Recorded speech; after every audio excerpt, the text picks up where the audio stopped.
Welcome everyone to the City Council meeting. This is Mayor Harmon, and I'd like to call this meeting to order and state that all council members are present via teleconferencing. And I want to start our meeting off tonight with a couple things. One, I want to reiterate our mission that the City of San Luis Obispo is a dynamic community embracing its future while respecting its past, with the core values of civility, sustainability, diversity, inclusivity, regionalism, partnership, and resiliency. And I want to also send our well wishes and get well soons to Congressman Carbajal, who was unfortunately tested positive for COVID. And I want to read just a short quote that he shared today. I think it's a good reminder to all of us. And he says that I hope that this serves as a reminder of how easily the virus can spread. He followed every precaution, including wearing a mask, social distancing, hand washing, but unfortunately he was still exposed. And he wants everyone to know that it's incumbent upon every single one of us to take careful precautions in order to protect the health and safety of those around us. And now I'd like to ask City Manager Johnson to please give us a brief report on COVID. Great. Thank you, Madam Mayor, members of the council. I'm happy to do that today and give you an update. As of Friday, and don't have the current case numbers, we had, since Friday, we had 57 new cases. We had 4 in the hospital and 0 in the ICU. It's the first time we've had such a low hospitalization rate in 0 ICU in a long time. But I think, Mayor, as you just pointed out there, I think that's no reason for us to be complacent. We have seen, if you look over in different parts of the world, if there's any lessons learned, is that any sort of complacency can result in us, stepping back. And I think that's what we've heard from doctors and scientists all along, is that, as we go through this, based upon just the nature of human behavior, we will either roll back or roll forward depending on the case rates in California. Tomorrow is the 2-week marker on our county in the red tier status. So we're ultimately seeing how the impacts are unfolding in our community. Today, I believe I read that we had 13 cases, I believe, today, and so it just varies from day to day, and largely dependent on what's happening socially in the community. We did see today that the county posted school reopening process that allows for any grade level to open up, and Paso Robles School District has already submitted a waiver. There's no word on our local San Luis Coastal District. The Board of Education is meeting tonight, but they don't have a reopening item on their agenda. And just a little bit more detail about, in terms of reopening, is that according to the state of California, schools can reopen for in-person instruction once the county has been in the red tier for at least 2 weeks. And so per the state's reopening framework, schools that are open during that time are not required to close if SLO County moves back to our purple tier, which is the first and most restrictive tier, but should consider increased screening and testing for staff. So the state has laid out some guidance. Some other areas that we're working on is particular guidance for Halloween this year and trick-or-treating to make sure that both kids and family are safe. I didn't have a chance to connect with Greg Herman or others, and if he's available, I don't know if there's any information to share, but we are working with our restaurant and food service bar restaurants downtown, locations downtown, and working with them particularly about, as we went from purple to red, making sure that everyone understands the requirements for occupancy, that they still need to maintain good line management, that all of their employees and their patrons need to adhere to mask requirements, and we're going to be reinforcing that. I did have a chance to go downtown and drive through on Saturday night and did observe some behaviors that were concerning. And so we'll be reiterating that to Downtown Association and also concurrently working with them in terms of what are the expectations for operations over the Halloween time frame. Many of you know that there continues to be a fair amount of testing on campus, and largely one of the factors that has enabled us to move from the purple to red criteria is the fact that Cal Poly has a very robust testing and tracing and tracking system on campus. And so that has certainly been welcomed, and I've had frequent conversations with President Armstrong and their team who continue to monitor situations, particularly in the congregate living environments such as the dorms. Happy to answer any questions. And Greg, I don't know if you wanted to add anything about restaurants and bars. Sure. Good evening, Mayor and Council members. Greg Herman, Deputy City Manager. So with respect to the tier switch and the restaurants and bars in downtown, so we're sending regular emails directly to our business community that not only includes the restaurants and bars in downtown, but actually the broader business community as well. That's over 5,000 different emails that we send those updates to, stating what the guidelines are specific to their industries and the specific tier that we're in. We also are in daily communication with businesses that reach out, and I would just encourage any businesses that do have any questions about the guidelines for their specific industry can reach out to the city, 781-7100, and we're happy to provide guidance to them. We're also working with Downtown SLO to make sure that we are pushing that information out through that organization, and are going to be meeting specifically with their food and beverage committee on October 13th to talk about Halloween in particular and preparations that we can all take in advance to ensure a safe event for everyone. Councilmember Keith. Councilmember Keith. Thank you so much. Thank you. Greg, can you just clarify, there seems to be some confusion about bars and food service. Rumor is that some bars are maybe just selling a bag of chips, and but is the rule still that they need to have a meal or a sit down, or what makes something not, because bars as a solo are still not allowed to be open, right? It's only bars that are paired with meals. Am I remembering that right? That's correct. So yeah, Okay. so food service needs to be provided. So there needs to be a menu that's available, and there needs to be basically sit-down dining available for people as a part of that experience. And they need to be limited to the restaurant capacity and not the bar or nightclub capacity or occupancy for that activity. Great, thank you. Unmuted. All right, thank you so much for that update. And now I'd like to ask the city clerk to please give us an update into our closed session meeting that we had last week. Okay, I'm reporting out for temporary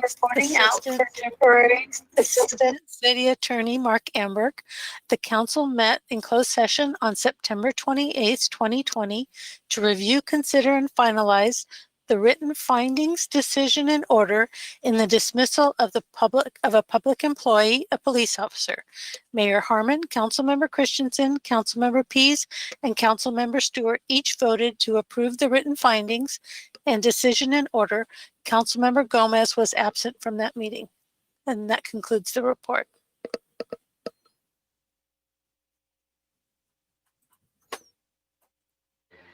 All right, thank you so much for that. And now I would like to read a proclamation declaring the month of October as Domestic Violence Awareness Month. Whereas domestic violence, also known as intimate partner violence, is a systemic pattern of abusive behavior to gain power and control through the use of physical violence, sexual violence, threats, and/or emotional abuse used by one intimate partner against another, and whereas an average of 20 people per minute are physically abused by intimate partners in the United States, which equates for over 10 million abuse victims annually. And whereas approximately 40% of California women experience physical intimate partner violence in their lifetimes, while 1 in 3 female murder victims in the United States are killed by intimate partners. And whereas children exposed to intimate partner violence in the home experience long-term consequences, such as difficulty in school, substance abuse, and serious adult health problems. And whereas Stand Strong provided a variety of prevention and direct services to intimate partner violence victims last year, including assisting over 939 clients, providing 3,179 nights of shelter to clients, and responding to 409 crisis calls. And whereas intimate partner violence has a significant economic impact, as it is estimated 8 million days of work are lost nationwide yearly as a result of intimate partner violence. And whereas families who experience intimate partner violence are 40% more likely to become homeless. And whereas we recognize the survivors and victims of intimate partner violence embody incredible strength and resilience to overcome trauma and abuse to build lives free of violence. Now, therefore, I, Heidi Harmon, Mayor of the City of San Luis Obispo, on behalf of the entire City Council, hereby proclaim October 2020 as Domestic Violence Awareness Month and urge all citizens to observe this month by becoming aware of the tragedy of intimate partner violence, by supporting those who are working towards this end, and by participating in community awareness efforts. And now I would like to ask Jenny Adams, on behalf of Stand Strong, to accept this proclamation and invite her to say a few words, please.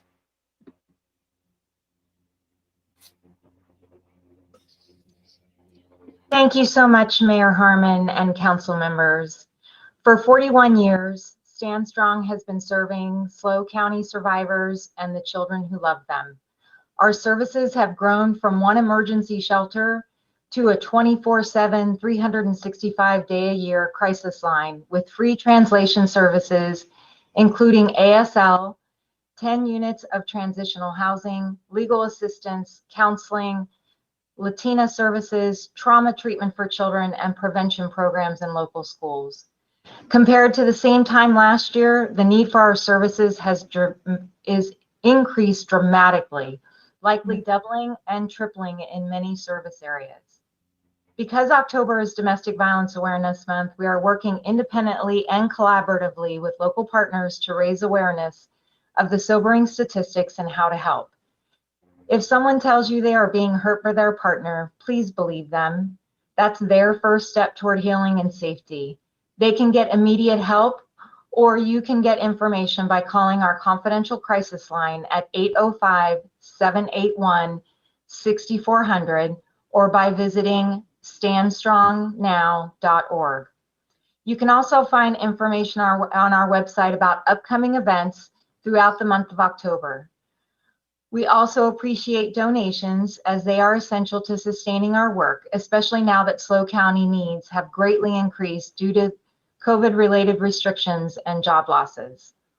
Finally, I want to recognize the incredible courage and strength of survivors who take the difficult steps towards healing. They inspire us every day. I would also like to recognize the amazing Stand Strong staff and board of directors and volunteers for their passion and commitment to this work.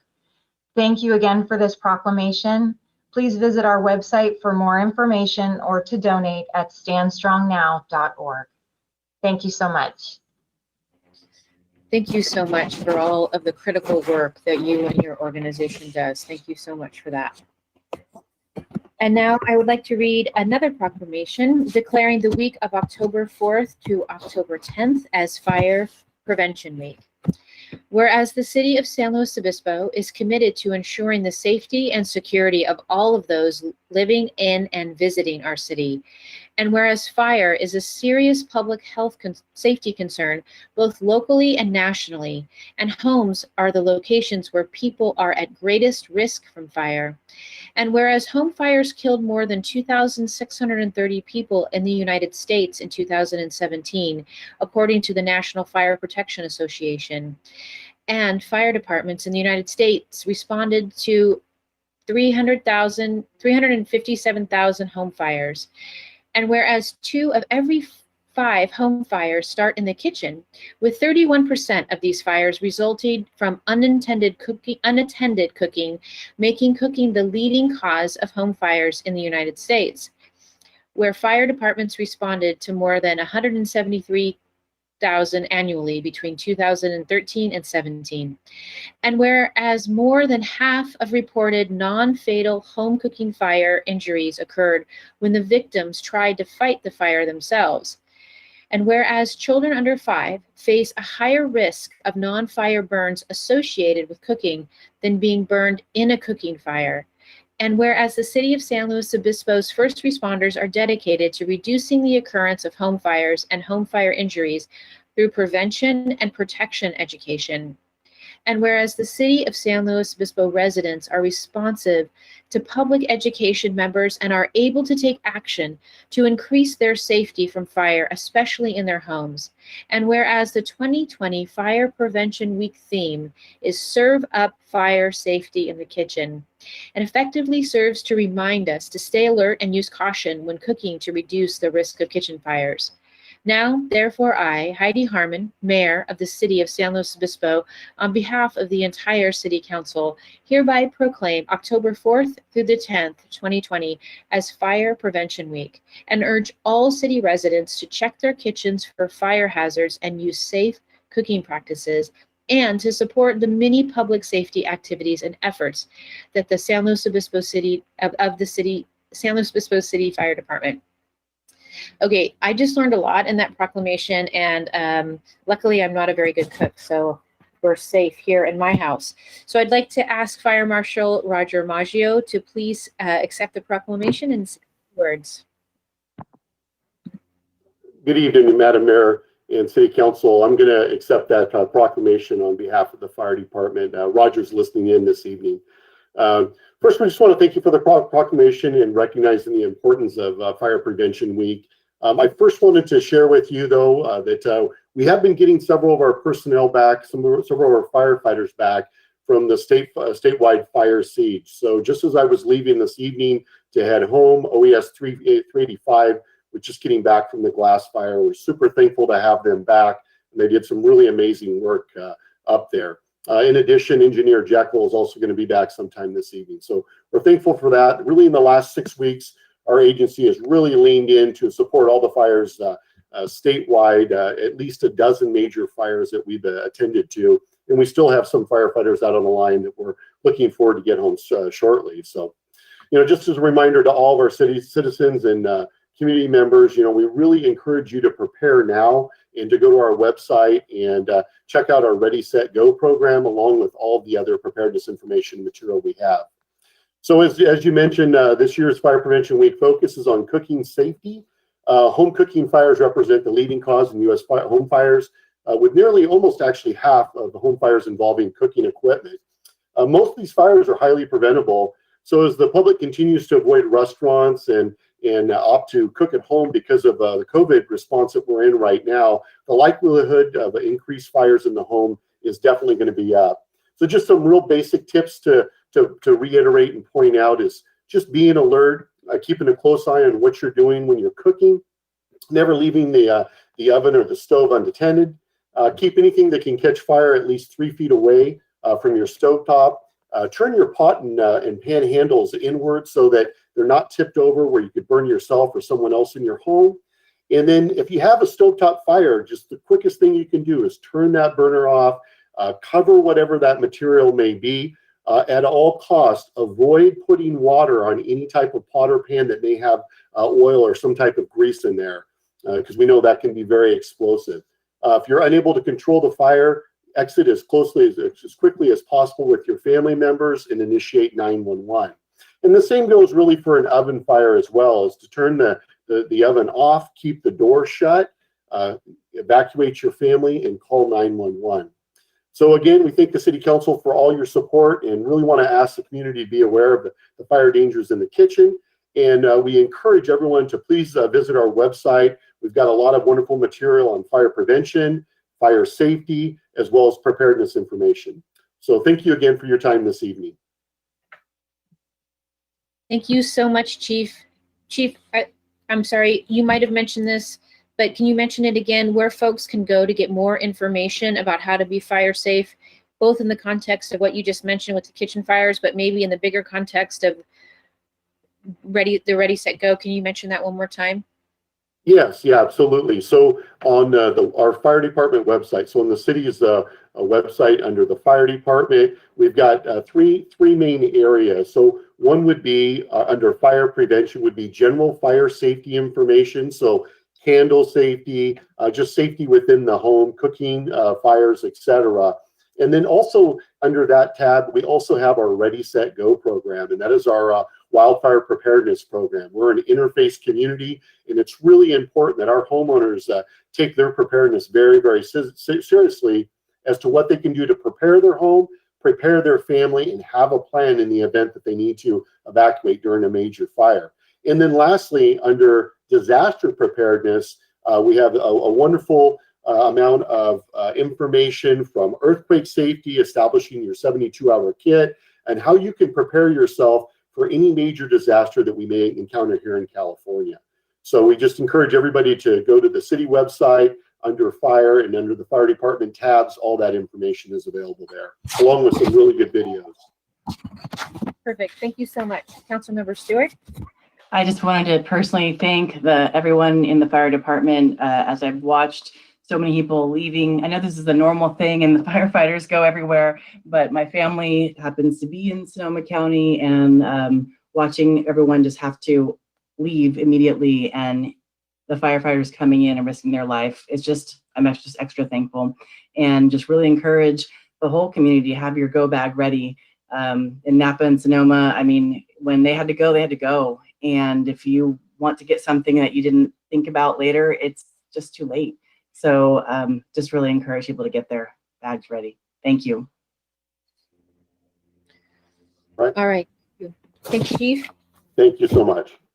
All right, now we will move on to public comment. This is for items that are not on the agenda. City Clerk, do we have any speakers for public comment? No, we do not have anyone signed up. Okay, then I would like to bring up something that we got a lot of correspondence about over the last several weeks, and also in the last couple of years as well, and that is the ask to agendize a resolution to support a Medicare for All resolution, essentially. And so I always struggle when these things are on the agenda to not talk too much. But I just think I think COVID has really illuminated how essential this is for our constituents here in San Luis Obispo, certainly nationally as well. And so I think that we have people in our community suffering from the lack of healthcare, and this is really important to our community, both obviously as a health issue, but also as a significant economic issue. And so I know that the resolution has already been, I think, shared to the council all email. So I also think that there's not a lot of staff time involved in this, would be my sense, but I'm open to hearing staff chime in on that. And so I would like to agendize the adoption or the signing of a resolution in support of, I don't have quite the right language right here in front of me, but it's the Medicare for All Act of 2019, as far as I understand it, but I might be getting that language a little bit off.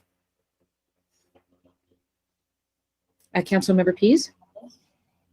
Yes, thank you. And I would support agendizing this in the future. I would defer to staff to have a better understanding of, our very full agendas and when would be an appropriate time to bring that forward. But I would be supportive of that type of resolution. Thank you. Councilmember Christensen? Yeah, I appreciate, the phone calls and messages I've gotten, very thoughtful, respectful, nice phone calls. Gotten some not nice ones lately too, so it's nice to get the ones that are really concerned about this issue. Lots of people may or may not know that I've spent 30 years in healthcare, and I worked in nonprofit, Planned Parenthood, and other organizations, as well as in for-profit healthcare too. And I certainly have been a very strong supporter of healthcare reform, and believe that at some point we as a nation are going to have to go to some kind of national level healthcare, whether it's quote Medicare for all or some other form. But I know that the way we're doing it now has not worked, even though we've made some progress in recent years. But as some of you know, the devil is in the details. And I do not feel that this city, its staff, or us as council, and certainly not me, have the capacity to analyze requests for support of specific legislation, which is what these requests have been. And these issues are something that our legislators will be perfectly happy to respond to from individuals and employee groups, employer groups.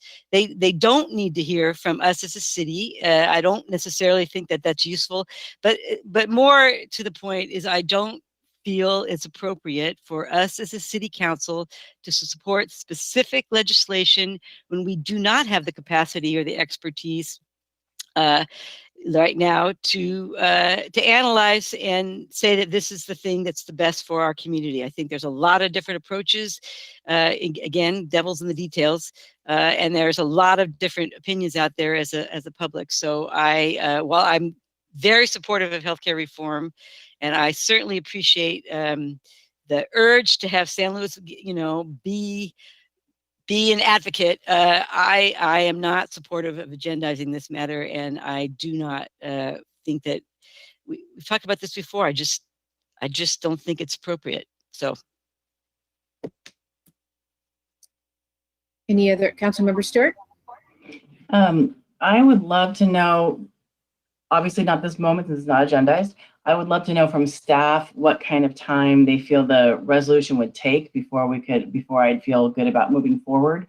I don't know if that's something that needs to actually be agendized first, or can we hear from staff separately before we go next steps?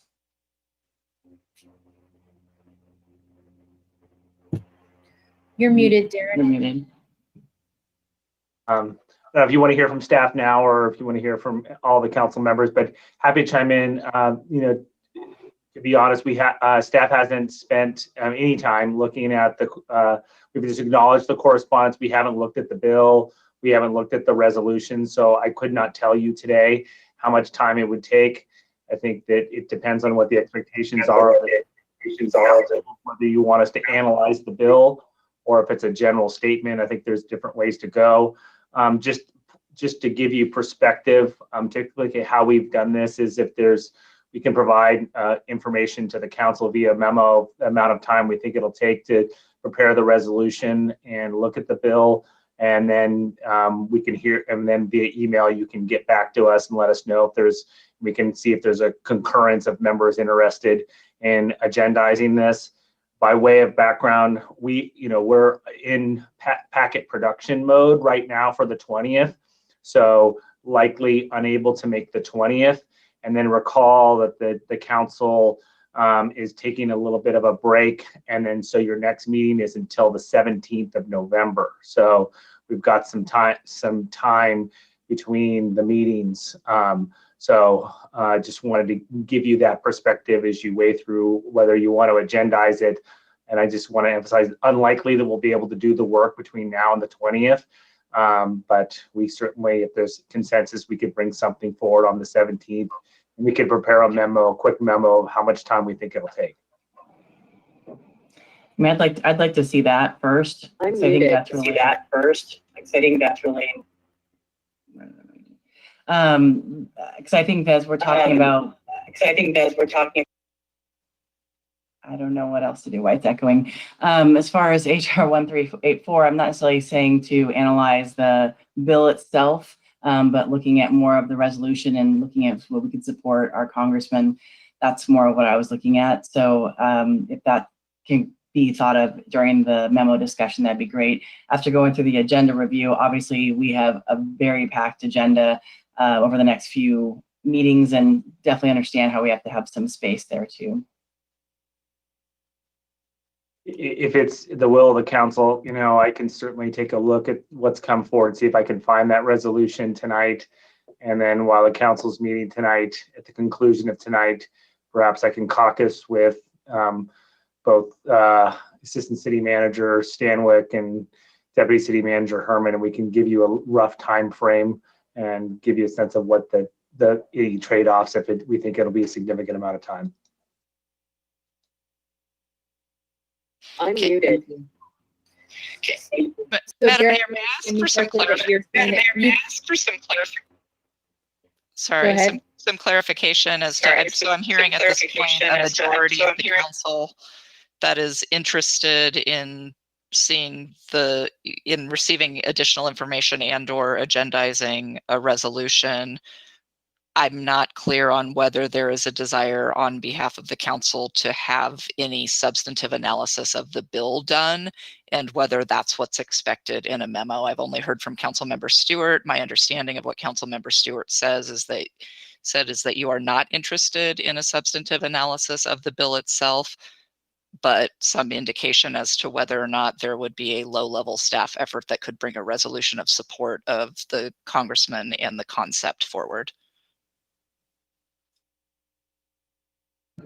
That is what I would be more interested in.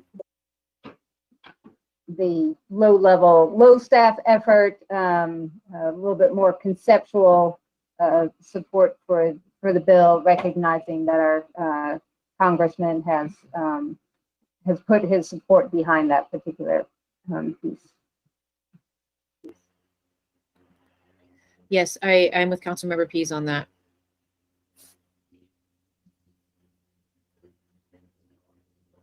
Do we need more information at this point? Derek, are you saying that at the end of this meeting that we're currently in right now, there's a chance then that staff can come back with some ballpark estimate of the time that it would take staff to engage on this?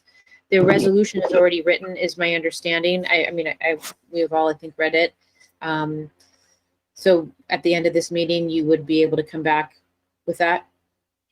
I can certainly take a look at the resolution. I need to be able to caucus with staff and figure out, oftentimes a lot of these resolutions, you just need to take a look at to make sure what we're committing to and what we're saying.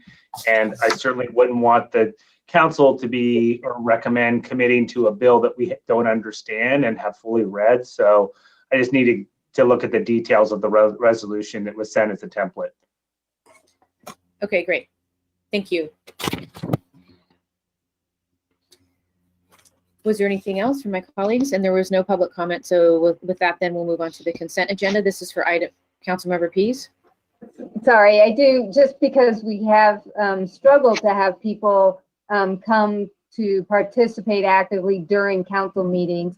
And we were able to get some recorded messages, and mostly were about the Medicare for All correspondence, but I also just want to acknowledge David Brody. I know he would have been here in person if we were having live meetings, and I appreciate his comments, always looking toward the future consideration for thinking ahead in our future developments about pandemics and climate action and other items. So I just want to acknowledge and appreciate the folks who participate, and that opportunity is always open to folks if they can record it ahead of time or be on the meetings themselves. Thank you for that. And now we will move on to the consent agenda. This is for items deemed to be non-controversial. City Clerk, do we have any speakers on this item? No, we do not. Okay, I'm not seeing any colleagues' hands. Would someone like to make a motion? Councilmember Christensen? I'll go ahead and move consent agenda, and thank you staff for all the work on all those items. It's a big bunch of important things that we're moving along through. I appreciate it. I'll second. City Clerk? Councilmember Christensen, Yes. Vice Mayor Gomez, Yes. Councilmember Pease, Yes, although I'll recuse from item 10, the Northwest Corner the location of my husband's office. It's a second reading for an item. Okay. Councilmember Stewart, Yes. Mayor Harmon. Yes, and with that, it passes 5-0. Councilmember Pease, you're a tiny bit hard to hear. I mean, I can hear you, but it feels a little bit, I don't know, is it just me? A little bit, I'm having a little bit of a hard time, like you're a little bit far away or something. Maybe Okay, it's I can switch to a headset. That actually, maybe you just need to be a little closer. Anyway, the business item before us is to receive a key project update on the 2021 capital improvement plan. And so would Public Works Director Matt Horn and Supervising Civil Engineer Brian Nelson please present the report. Good evening, Mayor and council members. I'm Shelley Stanwyck. I'm your Assistant City Manager, and I'm actually going to do one introduction as staff call up our very first slide on this item. And we'll go to the next slide because tonight we are here to give you an update on your key capital projects. And as council is aware, capital projects are developed over multiple years. And a project goes from identification of need to design to engineering to construction bidding to contracting to actual construction. And during our current financial plan, there have been significant adjustments to capital projects as the city has addressed the fiscal health response plan, our reduced spending as a result of implementing our fiscal health contingency policies due to COVID. And with the June adoption of our budget supplement, the focus on projects which will help achieve the meta goal and advance our city's economic recovery have been the focus. And if Brian advances to the next slide, this is the recommendation tonight. It's to review and receive and file a status report on the currently adopted capital plan. And then with the next slide, just want to walk you through really briefly. You are going to have staff from Public Works and Utilities and IT, and they're going to provide you with an overview of our capital program tonight. And they're going to include a refresher on what has been deferred and what is continuing.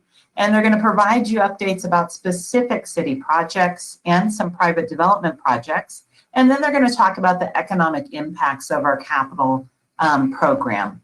As you know, our capital budget is so very important because we don't just build new things, we maintain significant infrastructure. And we've made a lot of changes as a result of our responses to changing conditions. And so staff really want to share with you some highlights of progress that has been made and also alert you to what the future holds. I encourage you all tonight, this is a little bit of a different presentation, you're going to have the project management staff.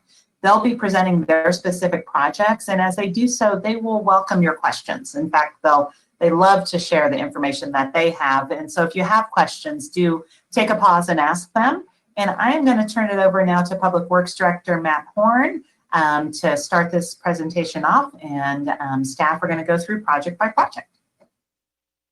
Well, thank you, Assistant Manager Stanwyck. Mayor, members of council, the city's budget process is robust, and it begins with community input and advisory body input that inform council policy direction. With this input and direction, staff develop projects based on major city goals, general plans, specific plans, private development project needs, maintenance and service program input, and just best management practices for asset management. These portfolio of projects are presented to the Revenue Enhancement Oversight Committee, Planning Commission, and finally to Council for review and approval.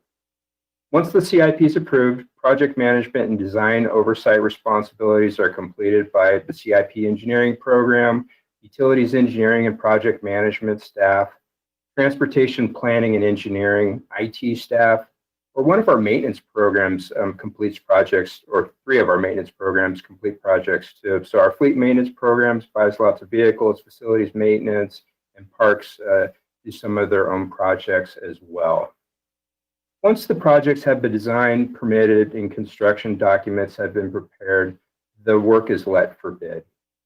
Now, Brian Nelson, the city's supervising civil engineer with the CIP engineering program, will discuss the 2021 budget supplement revisions. Thanks, Matt. Good evening, members of council, Madam Mayor.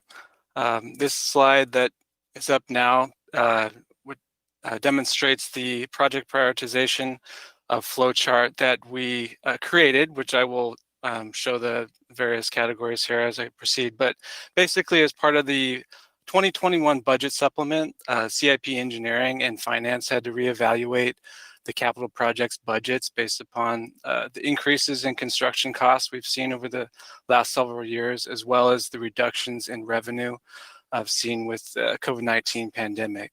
So really, we looked at the entirety of our capital budget from 1921, and we reassessed all of our projects. And one of the first things we looked at was whether or not the project was critical to public health and safety. And if it was, we recommended that project to proceed as part of the June budget supplement. Additionally, we looked at projects that were essential maintenance projects. And basically, those projects would defer future costs to the city if we proceeded with them. So ultimately resulting in fiscal savings and also deferring increases in maintenance costs down the road. We also looked at the other projects and how they support economic recovery. So really looking at whether those projects may employ local consulting engineers, planners, local contractors could do the work, and whether or not that supported that economic recovery goal. If it did, those projects were proceeded with. If they did not, we recommended those for deferral. And I'll cover on a future slide a few of the projects we did recommend for deferral and were approved for deferral and defunding by council at the June budget supplement. Additionally, we looked at all other projects in the lens of our 1921 major city goals, including housing, sustainable transportation, climate action, and downtown vitality. And if they supported, strongly supported those existing major city goals, we recommended those to proceed with the budget as well. We also looked for new funding opportunities to support positive transformation. So those unique opportunities that could support economic development, especially in light of the revenue reductions and decreased business downtown due to COVID-19.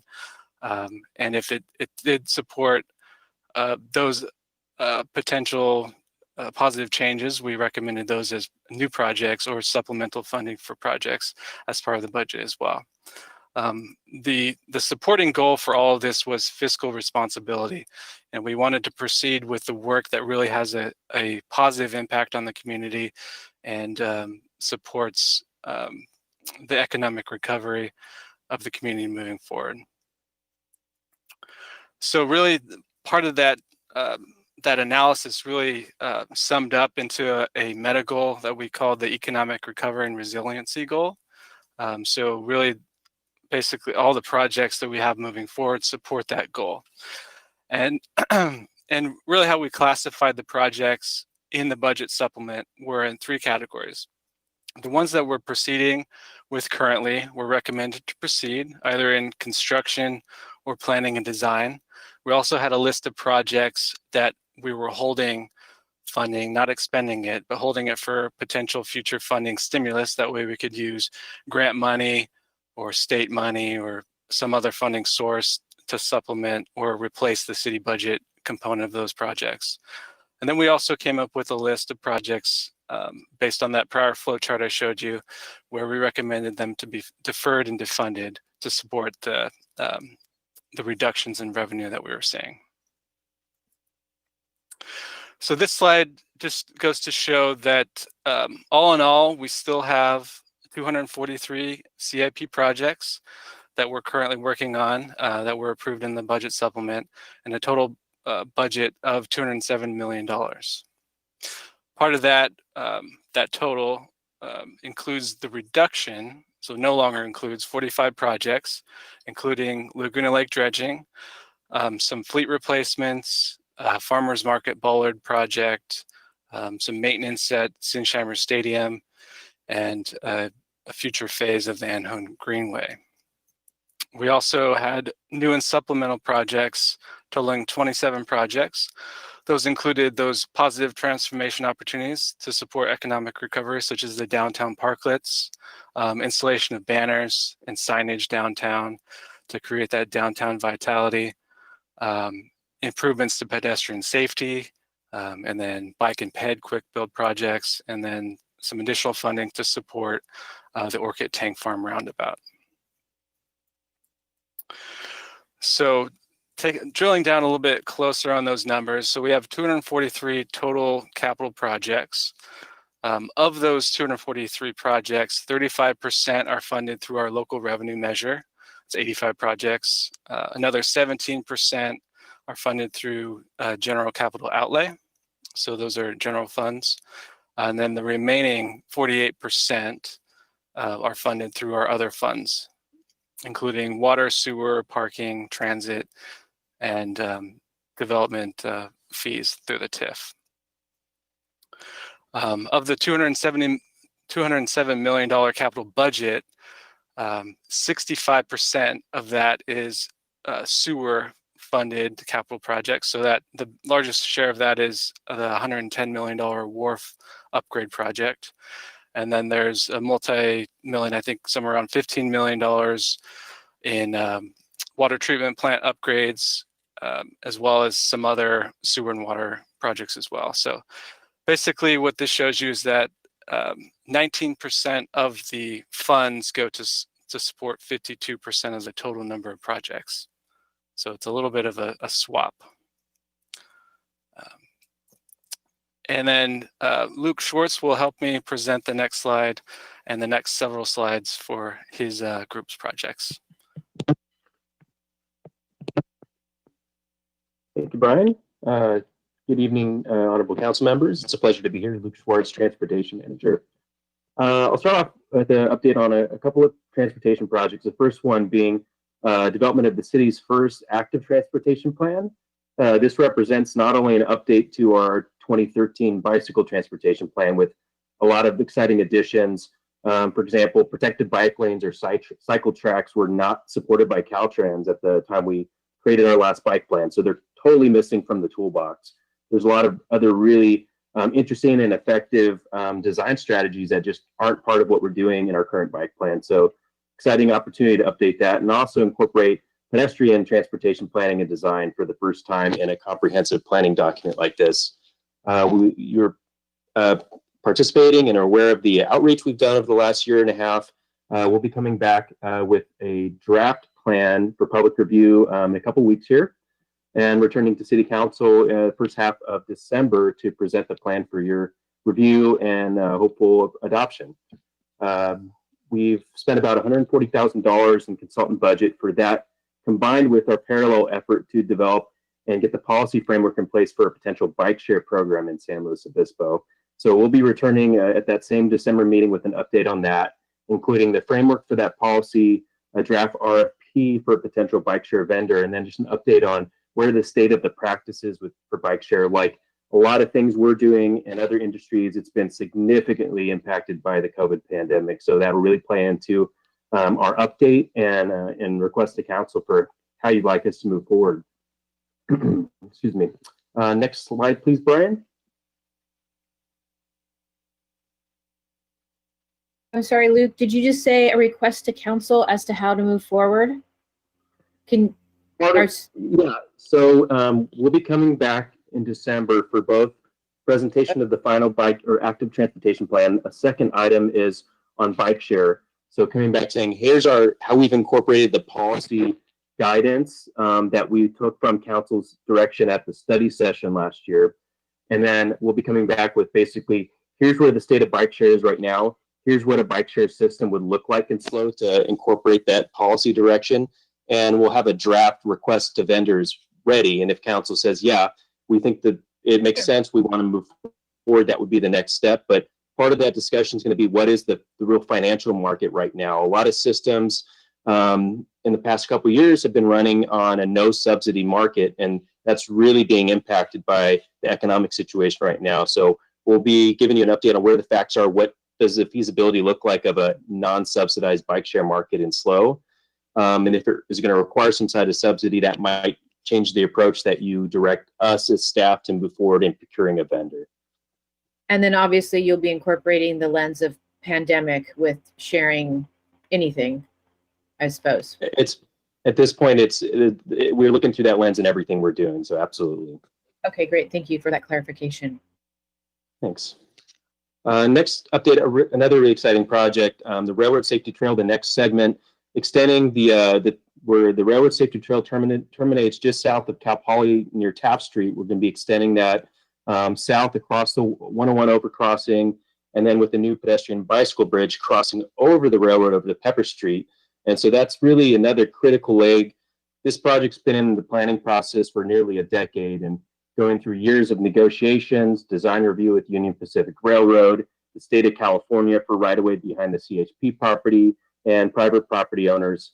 This project is starting construction either towards the end of this week or early next week. So shovels are hitting the ground. Really excited to get this built. Big thanks to an active transportation grant that we were awarded through Caltrans's ATP program.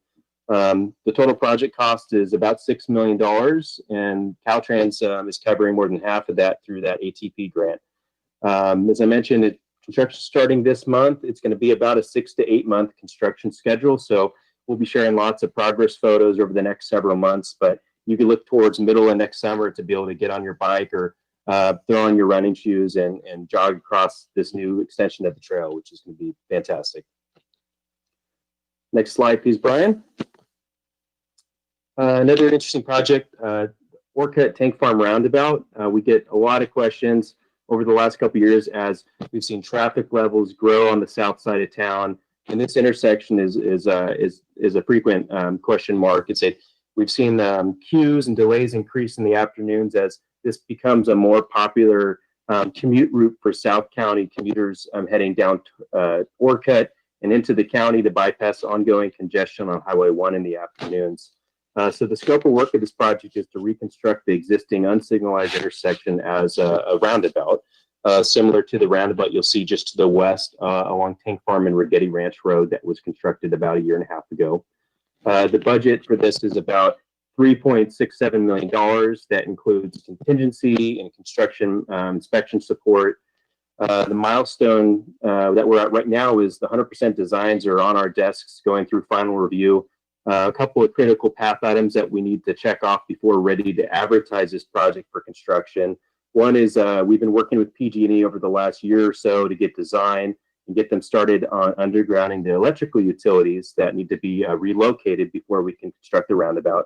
The other item to check off is the right-of-way dedication from the Rigetti Ranch developer. That's one of their conditions, is to procure the right-of-way. The property owners on board for the most part. We're just waiting for them to complete the paperwork to get the right-of-way procured and let us start construction on this. The current ETA is looking to advertise late winter, early spring of next year, and then have shovels break ground towards the end part of the spring of 2021. And that's going to be another one of about a 6 to 8 month construction schedule to construct that roundabout. I see a potential question from Councilmember Stewart. Can you remind me why we want to do a roundabout here versus traffic signal? That's a great question. So as part of our update to our general plan circulation element in 2014, the city of San Luis Obispo adopted a roundabout first policy. So anywhere in town where we see that what would otherwise be recommended as a traffic signal or an always stop on a corridor like this, we first want to see if roundabouts are a feasible option. And the major reasons are safety. I mean, roundabouts, especially on a higher speed road like this, the collision rates are way down, especially the types of collisions that are more likely to cause really serious injury or worse. So that's a big reason. Another one is they operate a lot more efficiently. The greenhouse gas emissions are lower, delays are lower. They take some getting used to it first, but as we have more locations popping up around the city, we're seeing drivers acclimate. The upfront cost is generally higher to construct them depending on the location, but the ongoing maintenance costs where you don't have electrical equipment that for a normal traffic signal needs to be swapped out every 30 years or so, the ongoing maintenance costs on that end are lower. So there's trade-offs, but that's been a city's policy for the last 6 years or so, is to look at roundabouts as the first option. Great, thank you. So as I mentioned, you'll be seeing this hopefully start construction by late spring of next year. By the end of the year, early 2022, it should be complete. Next slide, please, Brian. Broad Street Corridor Pedestrian Hybrid Sorry. Beacon. Luke, I'm sorry. I meant to jump in on the question about the back of the traffic circle. Obviously, I'm just wondering if we're taking some extra steps thinking about traffic management. I know there's been a lot of fatigue in some of our road construction that are so disruptive, and this seems like a particularly tricky intersection. Are there other ways that we can help with the phasing of this to try to make it a little bit more? Yeah, as we started the earlier stages of the design, we worked on a focused traffic detour study to see what would be the most efficient way to build this to cut the construction time way down. One of the reasons that earlier on there was a question of whether this would ultimately be a developer-built project or a city-built capital project, and one of the major reasons we decided to take this on and own it is we control the construction process. We have much more control over how quickly it gets built, over the contractor doing the work, and over the traffic control. And so one of the main focuses we've been looking at is how can we handle traffic to build this kind of in parts where we're getting most of the workers and the work out of the roadway, and finding ways to bypass this intersection during construction so that it doesn't have to be flagged for every single day of construction like you pretty much saw at the earlier roundabout. So that's been a big piece of this. And then also just looking at the scale of this project, and as a city project, we want to have a really focused public outreach and communications plan so that the neighbors, the commuting public know exactly what's going on, what are the best routes to take during construction, and more importantly, when is this going to be done, so they can return to a sense of normalcy. So it's a big focus with any kind of major reconstruction of an existing intersection. That's a big challenge, and roundabouts especially. So we're doing everything we can to try to get the word out, have good, clean line of communication, and make this as quick and efficient as a project as possible. I think, Andy, just to hop in, I think there was a lot of lessons learned from the first roundabout in terms of control, timing, resources, and contract resources. And Luke and his team have done a great job thinking through all of the options. I mean, we've explored everything from just closing off the roadway completely and looking and detouring folks around to expedite. And I think, as he mentioned, that detour study really helped us provide kind of the optimum way to minimize, the impacts. And also, I think, that coupled with, high degree of communication control should reduce the kind of anxieties that were produced from the first roundabout. Great, thank you. Yeah, I think now, as you say, as we've gotten used to it, it's been really nice to see the slower traffic and people being able to figure out how to get around. They're a good tool for traffic management. Any other questions on this? Brian, you can progress to the next slide, please.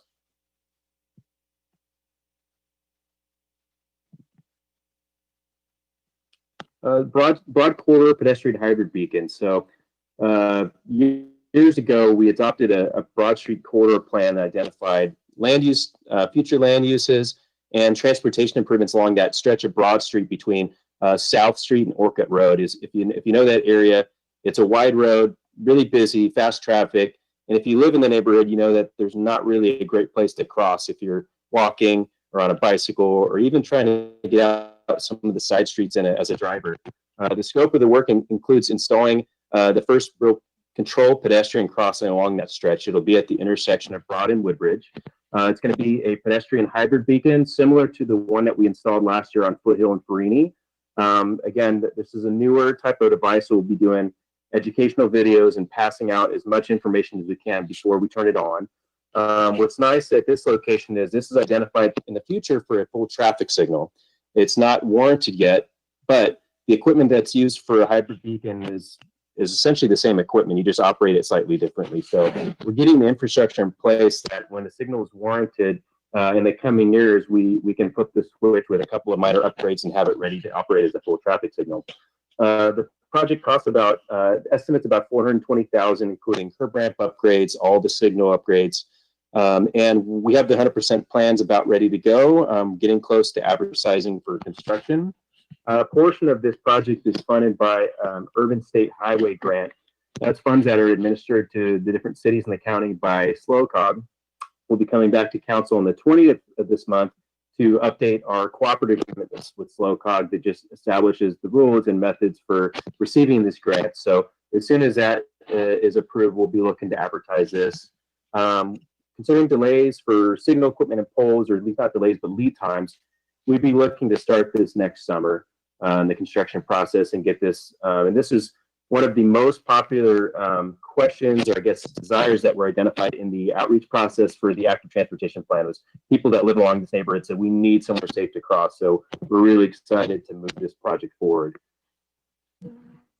Next And slide, so, please, Brian. Luke, Yes. sorry, Luke, just confirming then for the record that the fourth bullet point, it says advertise for construction by end of 2020. We're trying to advertise this year for construction by next summer. Yes, and we were ready to pull the trigger before our mid-year budget supplement. So we actually have council authorization to advertise already. And it was contingent on approving that last $140,000 in funding through SLOCOG. And so that's the last kind of cleanup item before we go ahead and advertise. But the plans are there. They're on my desk ready to sign off. And we're ready to get this advertised as soon as we have that cooperative agreement set with SLOCOG. So this is So coming by soon. end of 2020. Great, thank you. That's the plan. Next slide, please. Okay, this one's another exciting project, a whole slew of pedestrian crossing improvements. So we have about 7 locations in the plan. These are all locations we'll be upgrading with, if they don't have them already, high visibility crosswalk markings and flashing beacon systems that have the push button. You see these downtown on Morris Street near the Hotel Slow, on Marsh Street near Garden. It's a push button, a really high frequency flashing beacon to get drivers' attention to know that they need to yield to pedestrians.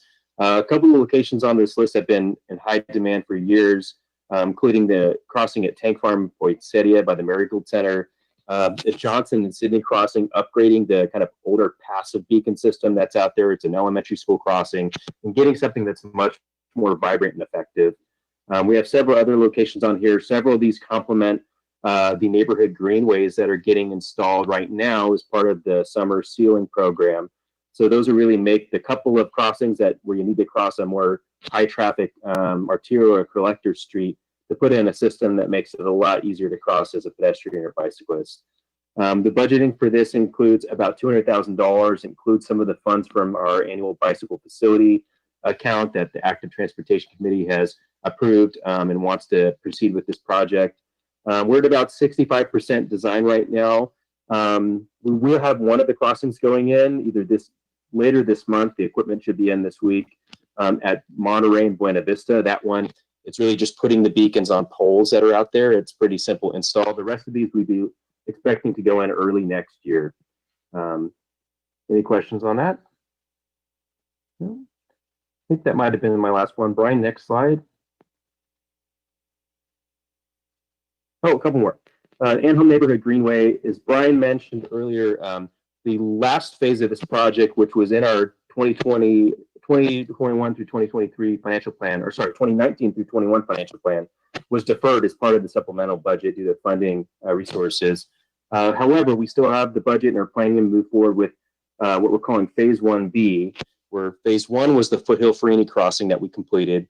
Phase 1B is the path through the LDS church field and all its cycle track along Ramona. That project's in kind of final design right now. We had a budget that was approved at the supplemental budget, and another $200,000 that we were awarded through a SLOCOG Safe Routes to School grant, which is a huge help with that project. We're looking towards having that ready to bid early 2021, and looking to construct that Phase 1B, the LDS path and Ramona Street cycle track in 2021, later in the spring / summer. And hopefully looking for funds to complete the rest of the project. We do have a grant application that's in review right now that could potentially fund that whole second phase as well through a state urban greening grant. We'll find out if we're shortlisted for that in the next 3 or 4 weeks. So we'll see if that. Next slide, please. Prado Road Bridge. This is one of the higher priority infrastructure projects in the city. This involves replacing the narrow creek bridge on Prado Road just west of Higuera. It's currently about 26 feet wide, no sidewalks, no bike facilities. It was built about 60, 70 years ago. So the project is to replace that with a wider bridge that will handle the future traffic projections that this corridor is going to carry, considering the coming interchange and overcrossing over Highway 101 and ultimate extension of Prado Road all the way east to Broad Street.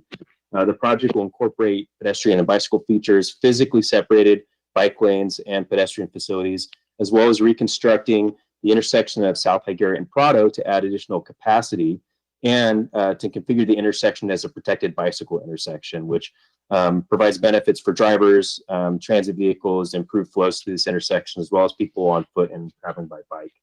The total project cost is estimated at about $13 million, with roughly half of that coming from a Caltrans Bridge program grant that we've been awarded. Current milestones, we're moving forward with finalizing our environmental approvals at this stage. We have our draft CEQA document that's under review right now, and Caltrans is working on the NEPA side because it's a federally funded project. And then we'd be looking to begin final design and right-of-way acquisition in 2021 with a construction timeline looking at earliest late 2022, early 2023 to be ready to break ground and start construction on this project. It's looking at about a 2-year construction duration. The plan is to retain the existing bridge and keep traffic open on that while we build half of the new bridge to the south. And then as soon as that half of the bridge is complete, we'd start removing the existing bridge and flopping traffic over. So the idea is to try to create as little disruption as possible during construction with this project, because it's a busy corridor and we want to minimize disruption to the commuters and the motoring public, as well as access to the Bob Jones Trail. Any questions? Okay. Sure. Sorry, and maybe just for the public, you can say, explain kind of where Higuera and Prado is, but gosh, it looks ginormous in terms of the number of lanes, and obviously a big budget line item, 13 million. As we, I guess I already know the answer in terms of, because you guys are so proactive in the work, but just taking into account our desire for the mode shift, and I'm glad to see all the bike infrastructure. I'm just wondering, does this new bridge have to be this wide, and is that kind of contributing? Is there some other approach that might say, that it's not as there's a less car-centric, I don't want to call it car-centric necessarily, but where I'm getting at, it's just really big. Yeah, I appreciate the question. It's part of it is the picture is with the extension of Prado to Broad Street, the overcrossing of the interchange. This intersection is 2035, as the community continues to build out, is going to be the biggest arterial intersection in the city. So this is going to carry a lot of traffic. It's going to carry transit vehicles, emergency response. It's going to be a major access point to the freeway. So in doing that, we look at the traffic projections, and that accounts for some ongoing increases in mode share at a realistic level. And then we have established multimodal performance goals that we have to go through and make sure that we're providing the capacity that's needed to maintain traffic at the levels that we've adopted as a city. So this goes through iterative technical studies and review. It's not just our city project of control, because there's federal grant funds involved. As a Caltrans has a key role in this project too, in reviewing the traffic projections, making sure that the designs meet their standards and that are accommodating the growth. And part of it is, I'm with you, I don't want to build more capacity than we need. It's not an efficient way to spend money. At the same time, this is going to be a 70, 100-year piece of infrastructure. We really want to make sure we get it right and aren't build something that's functionally obsolete or gridlocked in the next 20, 25 years. So It's something we definitely look closely at, and part of the analysis and funding this project is making sure that it's not growth inducing, something that's creating more capacity than what we've planned for. And the design, the layouts are consistent with everything from what was recommended in our general plan to several subsequent traffic studies and EIRs for other development projects. So a lot of it is fulfilling mitigation recommendations that were already identified in other EIRs and environmental documents that it's our responsibility to implement. So it's definitely something we look at and are continuing to be thoughtful of as we go through the design process. Thanks.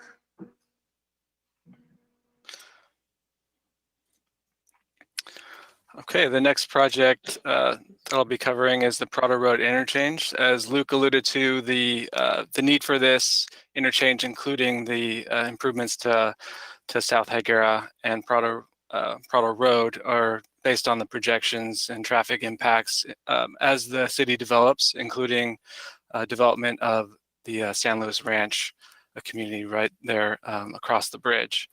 The scope of work is to construct the overcrossing, including northbound on and off ramps.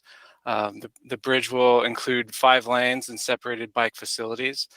This cross section here shows what that looks like, and essentially it's two lanes in either direction, including a median left turn lane, as well as Class 4 protected bike facilities on either side of the bridge. The budget for this construction project is $55 million. That is based on what we've seen as a market increase, almost an exponential increase in construction costs over the last 4 years. Based on Caltrans information from 2016, facilities such as this have increased in cost substantially. The other component of this is that the entire bridge structure, including the ramps, must be on piers, and the reason for that is to alleviate any buildup of flood water behind the structure. The original design called for embankments, but the slow creek in a flood event would back up and flood the surrounding community. And so in order to pass flood water under the structure, the entire thing needed to be on piers, which substantially increases the cost as well. The other factor is the width of the bridge, and the facilities we need on the bridge is a large share of that cost as well. So part of the original construction estimate was a cost sharing between SLO County, SLO COG, and San Luis Ranch. Currently, with the increase in costs up to $55 million, we're seeing that this structure is underfunded by 30 to 35 million. So at this stage, staff are working to federalize the project. And what that means is we're working on expanding our opportunities, going through a NEPA process with Caltrans in order to open the door to potential federal grant funding opportunities in the future. Current milestone is the project is in the PAED, Project Approval Environmental Document stage. What that means is it's still in preliminary design, and we're working with Caltrans to proceed with the CEQA and NEPA review of the project and get their approval on the proposed alternative. Once the proposed alternative is chosen with Caltrans, the city will proceed with the design documents. At this stage, we're estimating construction will begin in 2022, pending the funding becoming available either via the grants opportunities in the future or some other funding mechanisms. But that will be that's the large challenge moving forward. We should be in the next year or so funding design work, at least to move the design forward. And then as we approach 2022, we'll be looking at methods to fund construction.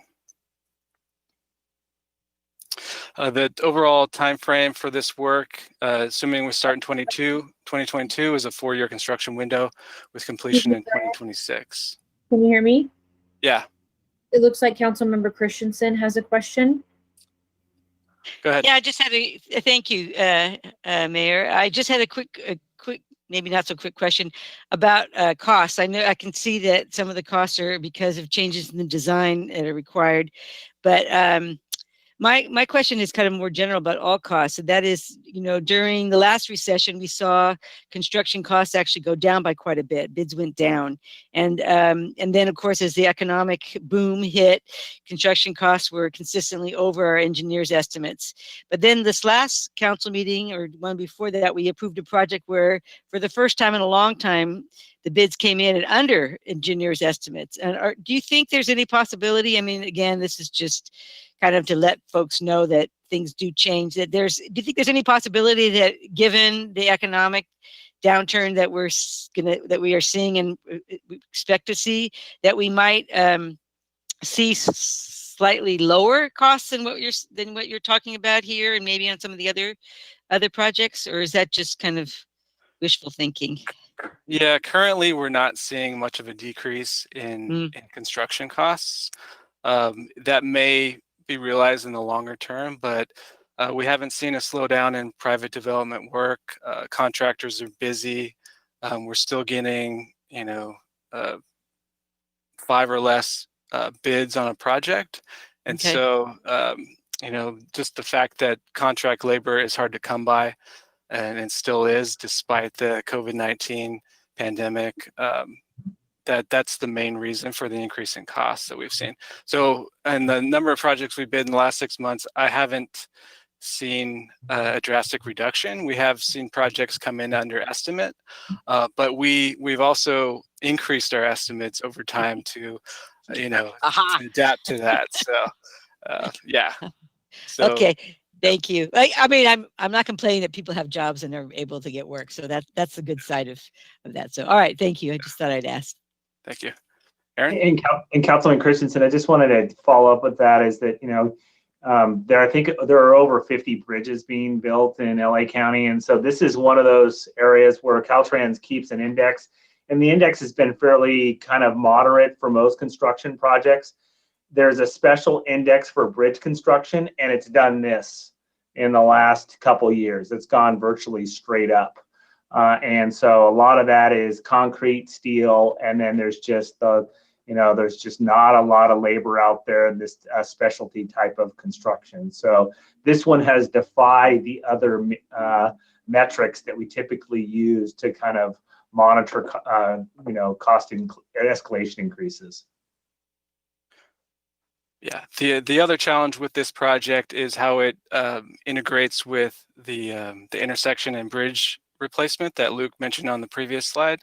So initially, we proceeded with this project assuming that we would only use state dollars. Recently, staff coordinated with Caltrans, and in part of the federalization process, which allows us to accept federal dollars, we had to confirm that the two projects were independent of each other. And what that means is that, we could build the interchange and the bridge as two separate projects, and that they wouldn't impact each other. The result of that, and what we've discussed with Caltrans, is that, obviously if we build the interchange, that'll increase demand on that intersection. So we must build the intersection and the bridge improvements first. And so the schedule for the bridge will occur sooner than this. They'll be complete before the interchange, and then the interchange will be completed second. So that's how we were able to separate the two projects. But there will be a lot of work going on in this area, including the realignment of Elks Lane. So currently RTA is building a facility out there right now. This interchange will come in, and we'll have to, from where Elks Lane ties in right now, it'll have to realign to the south and around the Prado Day Center as well and connect to Prado. So there's going to be a lot of work happening out there in the next 5 years. Yeah, Erica. Councilmember Stewart. All right, gotta love mute. Just every time I hear about this, I ponder how we are going to manage helping the businesses during all of this construction that's happening over here.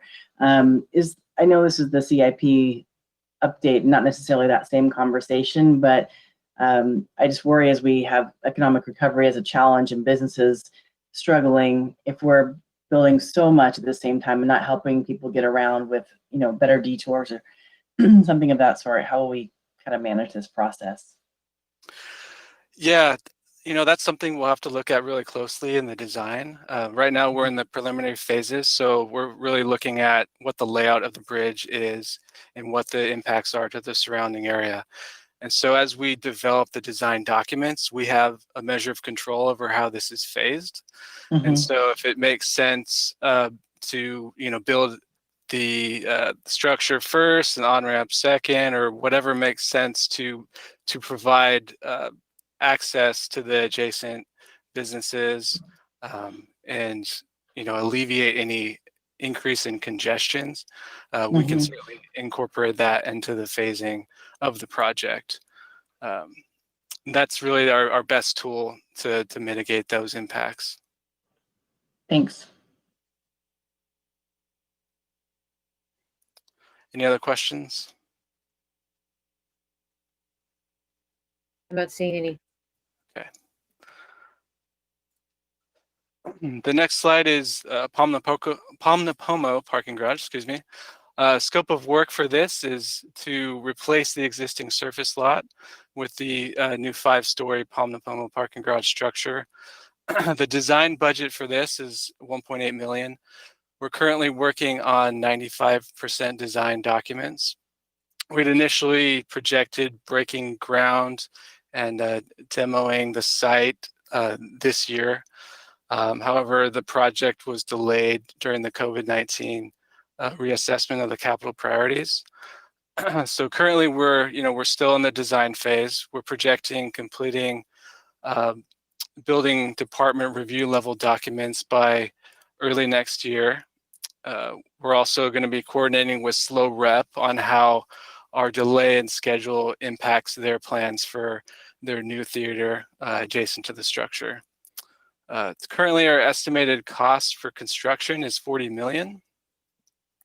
And as I mentioned, this was delayed by the revenue impacts by COVID-19, which has ultimately pushed the tentative start date for construction out to 2025. So we'll have design complete well in advance, and we'll be looking for those revenues to match what we need to break ground on the project.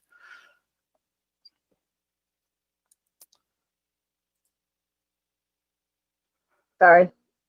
Are there, in terms of Slow Rep for that, I mean, are those projects extractable from a timeline perspective?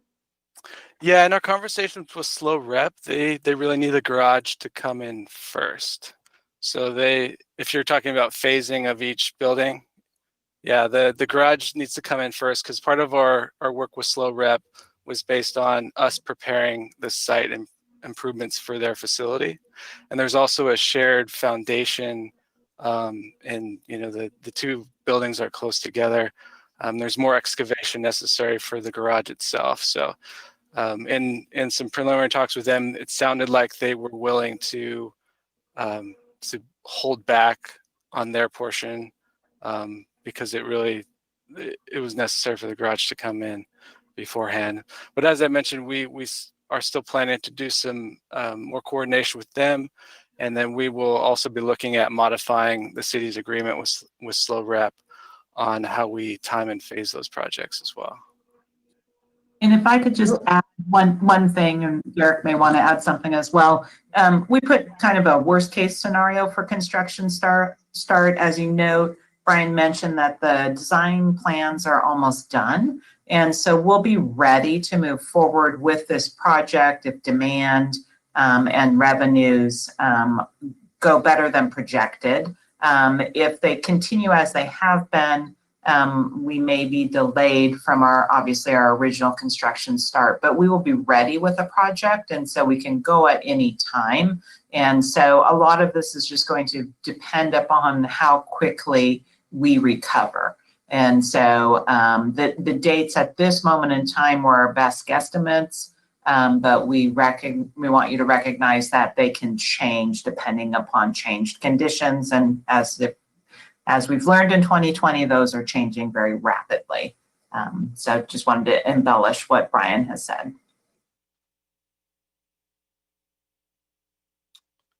Any other questions? I'm not seeing any. Okay.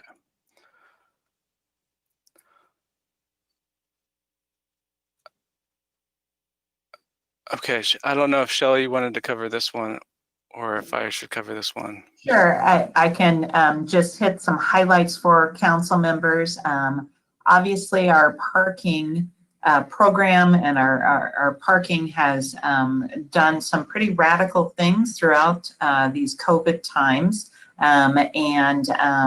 When the shelter at home order was given, we saw an immediate drop in utilization, but we have been seeing significant growth in return to usage, we have gone from no meter usage to at about 90%. Our external, our further out meters are being well used, and our garages are at the 60 to 65% utilization rate. So that is a really healthy sign. What you also, I think, have been apprised of over this year is with our new parking manager, Gavin Hussey, who is away this evening celebrating an important anniversary, that there are a lot of changes going on to improve parking. And there will be coming some new wayfinding signage, but really importantly, multi-space pay stations are coming. We're going to use new technology. We're going to build upon this new infrastructure so we can get to the utilization of the mobile apps that can complement our Cal Poly apps that they use. We're going to gateless parking operations, and we'll do digital permitting instead of handwritten permits for parking districts. So the other thing that we just wanted to emphasize for you is we're trying to educate and inform the public about all of the opportunities they have for parking. We will begin charging for parking in the garages. However, we will only be starting to charge after 2 hours of free parking. That is an expansion of past policies, and that will continue through the holidays so that people can enjoy at least 2 hours downtown for free in the parking garages. If you're a full-time employee who uses the parking garages, you'll have to pay for them. But you haven't for the past 6 to 8 months. So we're reaching out via social media campaigns, local media coverage. Gavin participates weekly on calls with the Downtown Association. And equally important are parking officers handing out information to businesses downtown. So as well as patrons, so they know about these changes coming. And if you've walked by any of the structures this week, you've probably noticed some signs in front of the structures so that they know what's coming soon. So again, we're just trying to get as much information out as possible. As you can see from the utilization rate, we do have quite a bit of available parking in and around the downtown if you choose to use your car. Slow transit, of course, is also another option to come to downtown, as is cycling and pedestrian and scooter and skateboard too. But this is just a high flyover of our parking utilization. I'll try and answer any questions if you have any.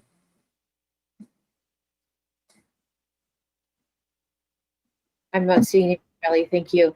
Okay, and Gavin's available if you have any further. Thank you.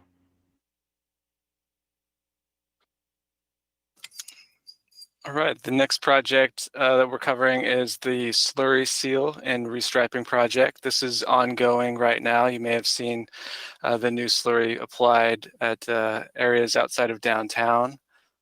It's looking good. The project is nearly complete. We're working on finalizing some punch list items with the contractor, which means that there's some minor fixes and remaining contract items that they need to complete. In addition to slurry sealing, we did fix some ponding and gutter problems in certain areas of the project, including what local residents have called the Left Street Lake, which was a raised curb and gutter, which created probably 100 feet of ponding adjacent to some homes. So we replaced the curb, fixed the drainage issue, and then slurried afterwards. We've also included some curb ramp upgrades outside of the Parks and Rec facility and some crossing upgrades at that intersection. There's also the neighborhood greenway component with additional bike lane striping, protected striping that is on I believe it's Pacific Street there downtown. So a lot of components to this project. It's nearly complete, and another important aspect to note is that by sealing projects and maintaining these streets via our essential maintenance, we really defer about 10 times the cost down the line through reconstruction of our roadways. So really, these are streets that are in basically good condition already. And keeping them in good condition keeps us from, repaving and replacing in the future. So this project really goes a long way towards accomplishing that goal for our neighborhood streets. Again, we're almost done. It should be completed towards the end of this month. Hey, Brian, could I ask you and Luke maybe to perhaps talk a little bit about the outreach? I know we've gotten a little bit of feedback about some of the improvements, and particularly the paint and other work we've done consistent with our bicycle transportation plan and our other mobility goals. Yeah, I can take this one, Brian. This is Luke Schwartz, Transportation Manager again. I'll flip my camera on here. Yeah, so we did a bunch of outreach for this project leading into last fall, late fall of 2019, including pop-up neighborhood meetings at Emerson Park. We did pop-ups at Hawthorne Elementary, trying to catch people in hours where a lot of people have the opportunity to come out and learn about the project outside of the normal kind of weeknight public hearings at the council chambers. So we did postcard mailers to all the streets along corridors that we were recommending for kind of more substantive improvements. In addition to the in-person meetings, we had a specific website set up for Roadway Sailing 2021, and then brought the project to both the Active Transportation Committee meetings to talk about the various multimodal improvements that were incorporated, as well as to the City Council when we got permission to advertise back in March. And what we see sometimes too is there's some needs for some additional outreach and pushing those updates again as we get closer to construction. In some cases, for a project like this, it can be 6 months from when we're talking about what we're going to be doing to the days when you see contractors out there doing the work during the summertime. So this project incorporated a lot of improvements that were already in our vision in our bicycle transportation plan, and some of them are in downtown concept plan, looking at buffered bike lanes, establishing 2 new neighborhood greenways south of our downtown. So as it's been going on, we get questions from the community about, what's going on here again. So we're trying to keep posts available and spread information. So if you get constituents asking about some of the changes, feel free to direct them to staff, to the transportation division. We're happy to talk to folks and get an idea of what's in progress right now and how it's improving their ability to get around their city.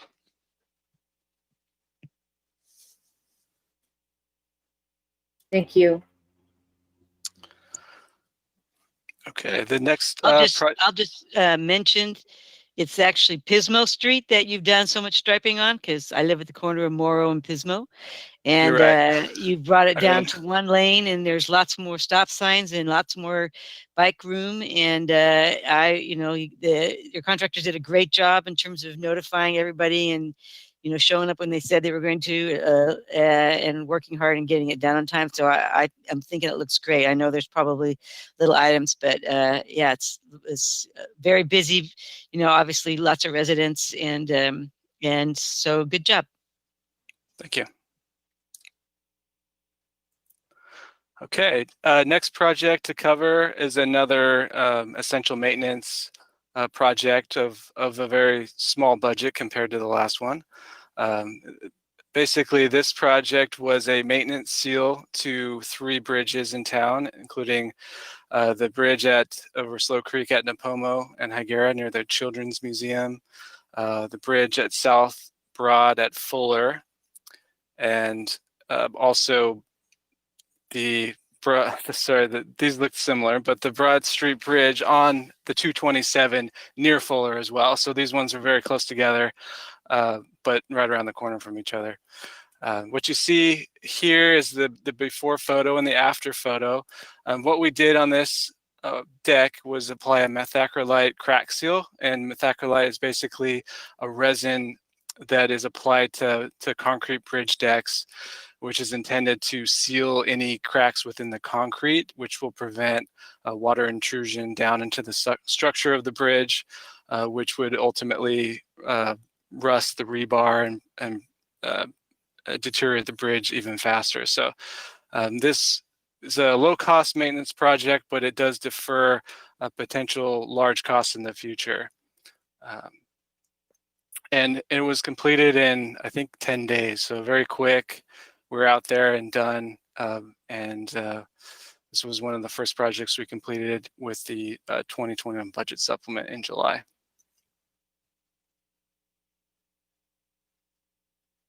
Okay. Next project. Next project is ongoing. Obviously, you guys, I think, are aware of this one. It's the replacement of the Marsh Street Bridge structure, the old 100-plus-year-old bridge over Slow Creek. That existing bridge was structurally deficient, and it also had a deteriorating sewer siphon underneath it. Caltrans agreed with the city that the recommended replacement would be to completely demolish and replace that old bridge with a new bridge. This project was funded through Highway Bridge Program grant funds. So we had grant funds covering 80% of the total project costs, and the construction cost is $4.3 million.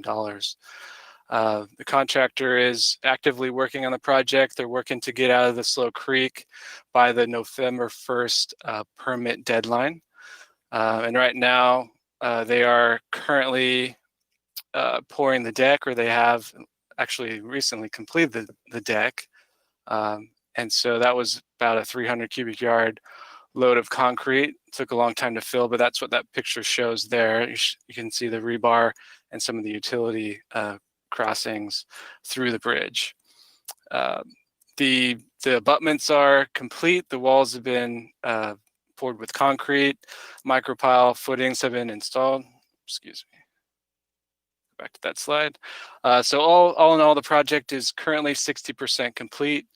Once the contractor finishes the structure and the adjacent retaining walls, they'll backfill behind the abutments and then work on improvements to the street on either side up to the intersections.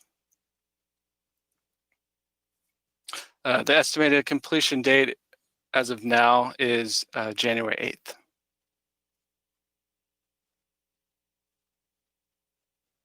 Okay. Next project is the North Broad Street Neighborhood Park.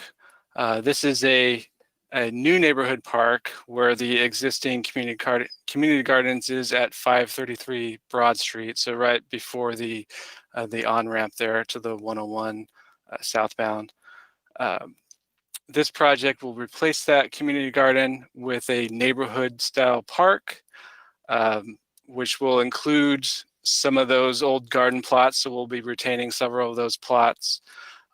This image you see on the right is sort of the schematic view. So off to the right is the plots. We'll have an area of passive recreation, open space. There will be a small play structure, and also a concrete path around the perimeter of the park, as well as some picnic tables.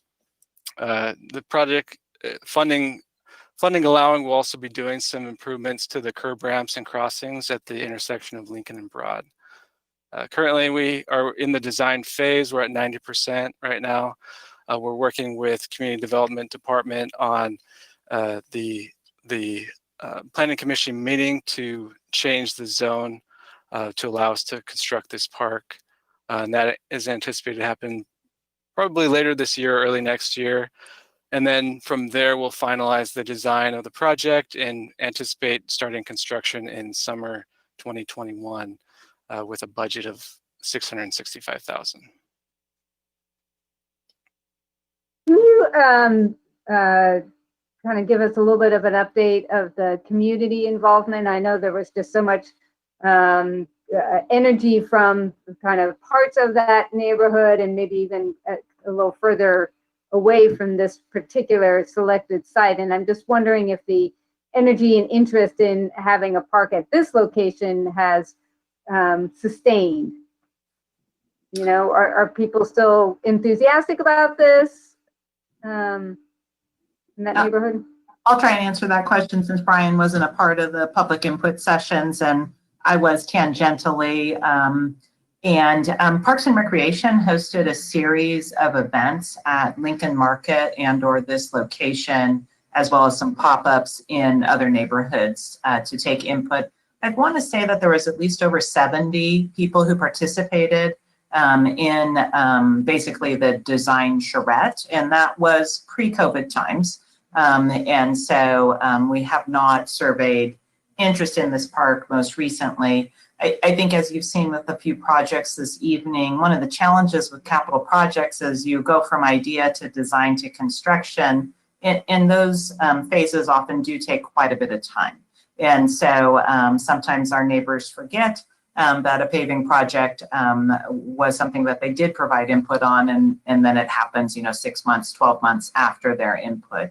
But we haven't heard of a change. It is a neighborhood that is lacking in park amenities, and so that was the impetus originally for the neighborhood park in this particular location, and this was the site that we were able to identify in a built-out neighborhood that could be utilized and turned into a park. That's what we know at this moment in time, and that lag can be a challenge for our neighbors as things do change and evolve. But this park did, at the time it was designed, which was 6 months ago, 12 months ago, that design process started. It was very much consistent with the majority of what the residents were saying they wanted at that location. And then can you, sorry, go ahead. I was just going to say, if you could also talk about the alignment with the Parks and Rec master plan, if this is on an independent course or if this is being balanced on the whole with the other priorities. It's actually an effort that it's consistent with the existing Parks and Rec master plan, so the prior adopted one. So what we would refer to as our old and outdated one, this was an area where a park was identified as being needed. And so that's why it came forward and why it's moving forward separately. There were funds that were allocated during a time in which the city had excess funding, and they were placed into the park fund so that a park could be constructed in this area. So that is the funding source for this particular project, a reallocation of funds that occurred during one of our budget hearings several years ago. So it is consistent with existing funds, and it's been assumed to be completed as the new master plan is being developed. Gotcha. Right. I remember that process. It was kind of the tail end, the last of the residual from the original master plan for parks to get something in this neighborhood. So that was that allocation fund. Great. Thank you. Councilmember Gomez. Yeah, so just for everybody's understanding, what is kind of the general upkeep cost of a park like this?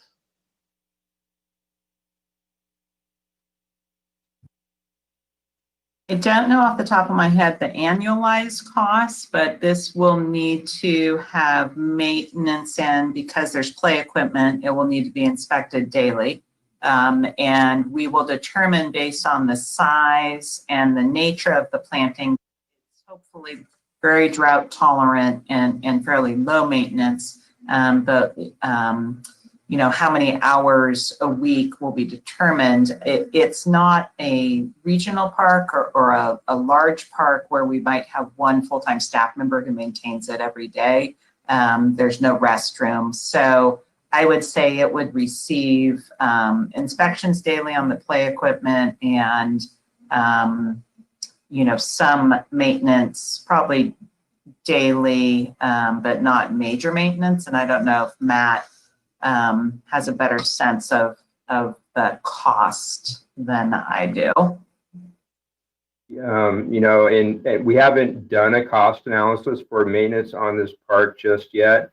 I would estimate that would probably be in the $50,000 a year arena to staff it, maintain it, repair vandalism, and the associated water that's necessary.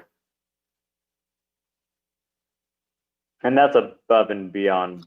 Obviously, that wasn't done when it was a community garden prior, I'm assuming. That's correct. Yeah. Okay.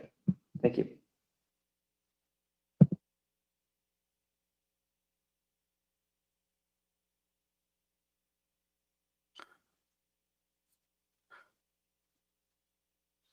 Okay, the next project is the Chang Park Revitalization Project.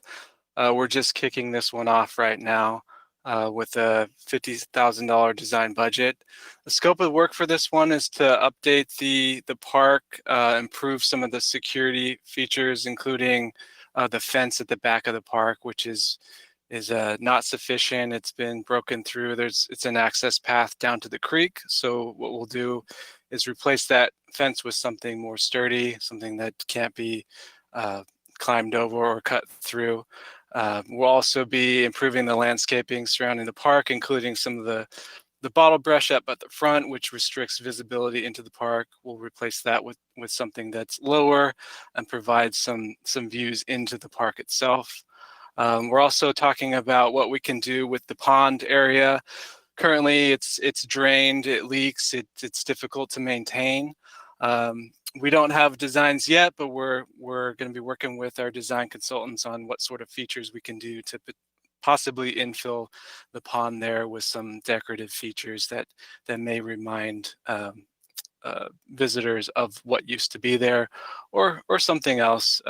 Again, we're starting this off, and so we'll go through the process of coordinating with the public and getting some input on this and what they would like to see as well.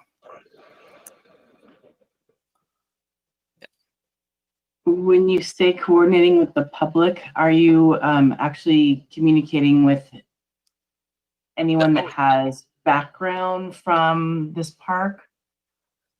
I would think we would take this to the Parks and Rec Committee and get some insight or viewpoints on what their perspective is for what they'd like to see at the park. And Shelley, will that include like the cultural and ethnic heritage that comes with this park? Sure. And for those council, before we get to Carlin's question, for those council members who weren't on council when this park was designed and donated to the city, Alice Lowe, a local Cal Poly architect and just visionary, really took this upon as a labor of love to celebrate Chinese culture. She imported much of the materials from China. She assisted in fundraising for it, and she just did incredible work, and we're really grateful for this celebration opportunity. What we're finding most recently, as many members of the public are obviously concerned about the state of the park and that it's tired, it's time for a refresh. And so we've had some people who want to volunteer to assist with that effort, and we're gathering names, and Parks and Recreation does a great job of coordinating with volunteers. And certainly as we refresh this project and as we continue to grow and develop as a community, we'll want to make sure that we do a better job of acknowledging the cultural celebration that it represents. There's not signage there that could better educate and inform people about the important Chinese culture in San Luis Obispo, and also what many of the articles in the park mean. And so we'll be working on that as we do this refresh. And lastly, obviously we wanted to wait until the construction project next door was complete so that we didn't spend good money after bad. Councilmember Christensen?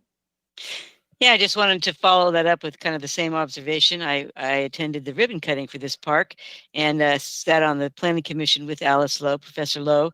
And the park was actually meant as a dedication to her parents. And it has a lot of meaning and cultural significance in terms of Chinese gardens. So it's really important not to just pave things over.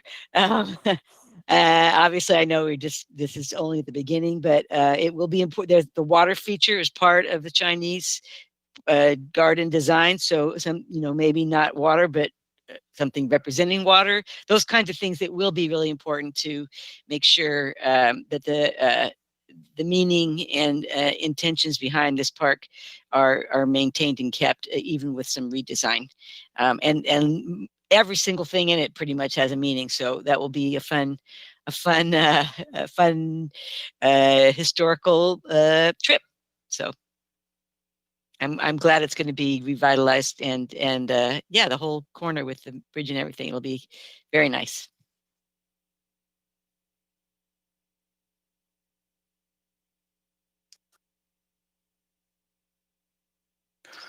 Okay, the next project is the Islay Hill Park Playground renovation. This one was a complete replacement of the existing playground equipment, which has aged past its useful life. What you see here is a couple photos of the replaced equipment. So what we did was we went to Parks and Rec Committee a couple times. We got their input on what they like to see out there. We also met with members of the public, created some boards of what they wanted to see. Ultimately, what we came up with was a playground which really had climbing features associated with. So this bottom picture shows that there's some netting and areas where children can climb and kind of play around. Definitely unique and something that we haven't seen in other parks in the community. The total project was $538,000 in construction budget. Just recently completed over a time span from May through September. We also included a drinking fountain station out there for bottle filling for people passing through. There's some ADA improvements to the curb ramps out there as well. So really a successful project, and I think the public was eager to see it opened. We had it fenced off for a little extra time while we tried to close out some punch list items for the contractor, but it's open now. It was a soft opening, and from what I'm hearing, it's been well received. Having played there a couple times myself, it's great. Yeah. It's good to see I'm going to call it a merry-go-round, but I'm guessing that's not quite the right name, but seeing lots of kids get real sick on that. So it's a success. Great. Okay. Next project is the South Hills radio site upgrades. The scope of this project was to replace the city's old tower up there, an old building which had deteriorated, with a new 100-foot tower, substantially taller than the old one, as well as a new equipment building and generator for battery, for electrical backup should the PG&E power fail. This project was critical for public communications and city departmental communications, including fire and police. The design budget was $75,000. The construction cost was $815,000. Construction is almost complete. The photo there is essentially the final site as you see it if you're up there, which shows that new building as well as the generator. Right now we're working on final construction items with the contractor. There's some potential minor changes coming up, but it's substantially complete. Started over early May and is basically done now, so 5 months or so.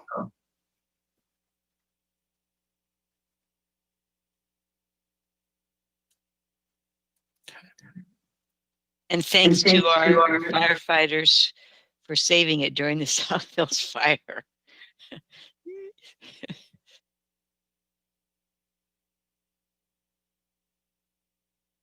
Okay, the next project is Fire Station 2. Miguel Guardado will cover this one. Good evening, Madam Mayor and members of council. Miguel Guardado, Information Technology Manager for the city. The first slide that we'll be presenting tonight is that of our Fire Station number 2 tower, KVEC tower.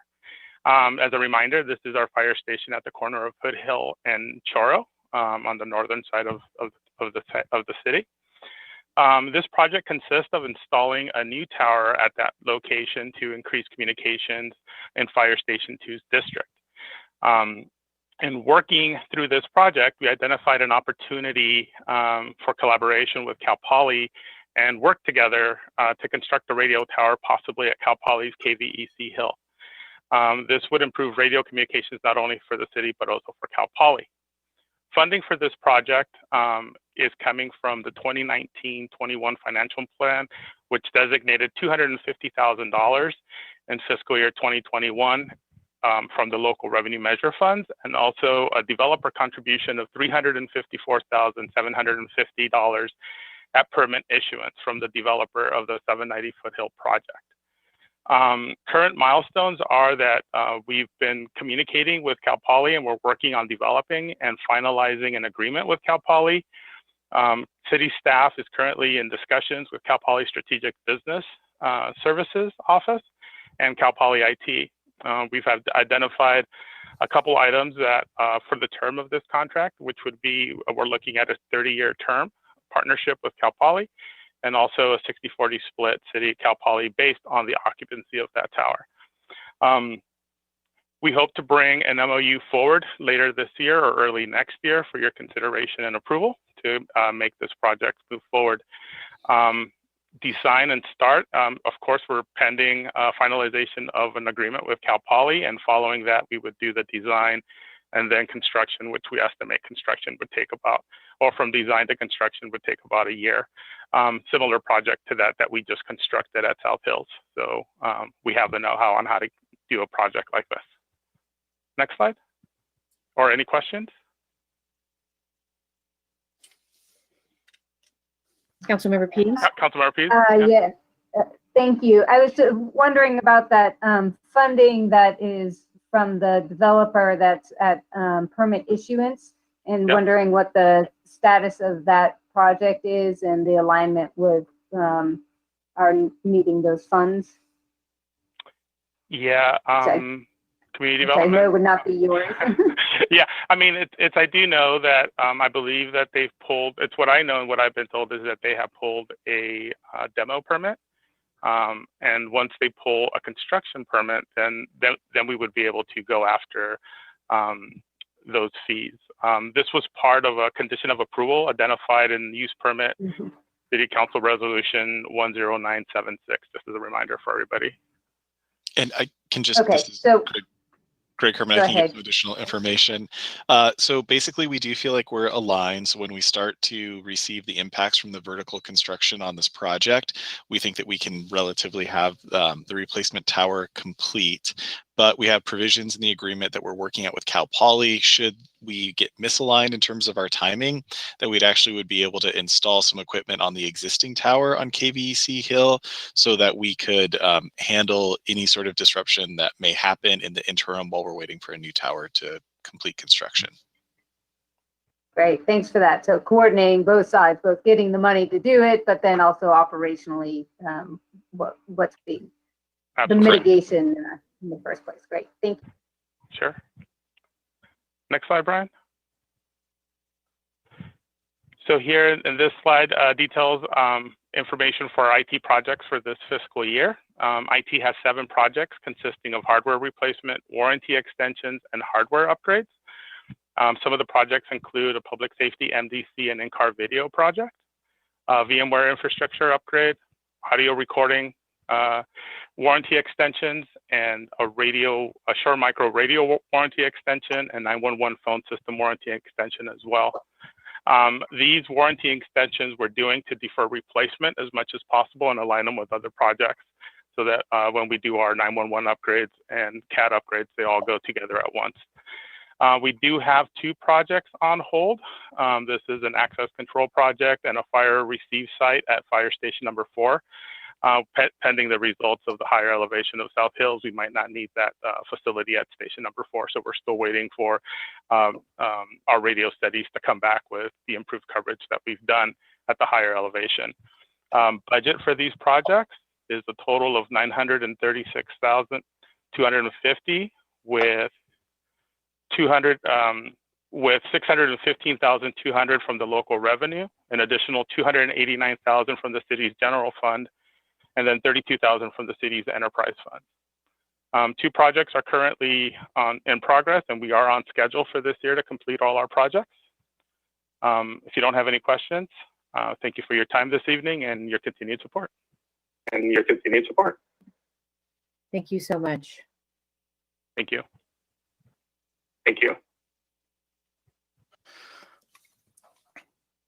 Okay, the next project is the transit yard parking study and solar installations. The scope of this work is to optimize the transit yard layout to accommodate the future installation of EV solar arrays, as well as PG&E EV charging infrastructure. So it's really 3 projects in one. Currently, staff is working with the consultant and have recently finalized the parking layout, which is the image you see at the right. What this will allow us to do is work with our power purchase authority forefront to locate where the support columns will be for the solar panel infrastructure. We're also coordinating with PG&E on the infrastructure upgrades to support the electrification of the transit buses out there. Currently, we're looking at the potential for 2 charger locations to support up to 5 bus purchases within the next 4 years. So really, the key component of this, which is now complete, is that we know what the arrangement and layout of the bus yard needs to be moving forward. As I mentioned, we're working with PG&E as well on an agreement for the EV infrastructure. That's something that the Transit will be bringing to council later this year for consideration.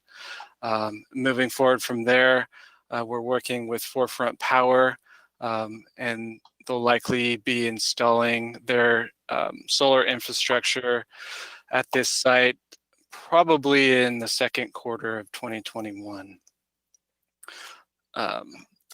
Just to mention the EV infrastructure and the solar power, it's really to offset the total energy usage of the city. The solar panels out there aren't designed or needed or purposed, I should say, to charge the buses themselves. They're really just reducing the overall electrical usage of the city.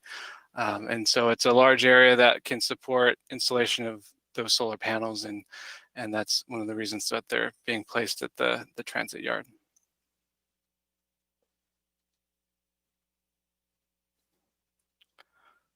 Okay. The next project is the energy efficient lighting retrofits. The scope of work of this project was to replace the existing old style bulbs and fixtures at 919 with energy efficient LED lighting fixtures. This project was completed at no direct cost to the city. The project cost for the work, which was about $61,000, would be incorporated into the city's existing bill. So what that means is we're paying the same bill basically over 28 months. And once that is complete, the city will save approximately $27,000 annually on energy costs for that structure due to the energy efficiency of LED lights.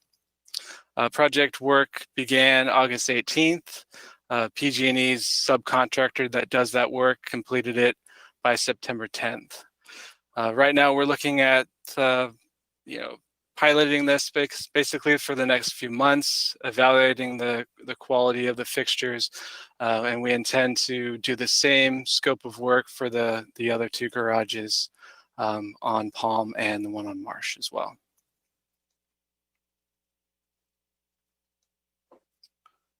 Okay. And for the next slide, I will pass it off to Miguel Barcenas to discuss the wharf. Good evening, Madam Mayor and council members. I'm Miguel Barcenas. I'm the interim deputy director of the Utilities Engineering and Planning Group. And as you recall, we brought this project forward on the summer of 2019. And by way of introduction of the scope of work, I just wanted to highlight 4 items that the project really invested back into the community.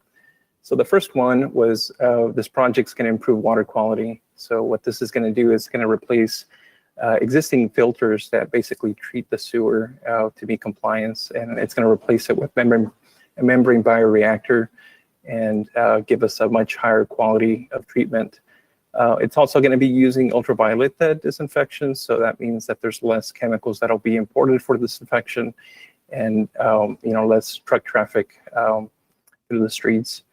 The second item that this project invests in is protecting our environment.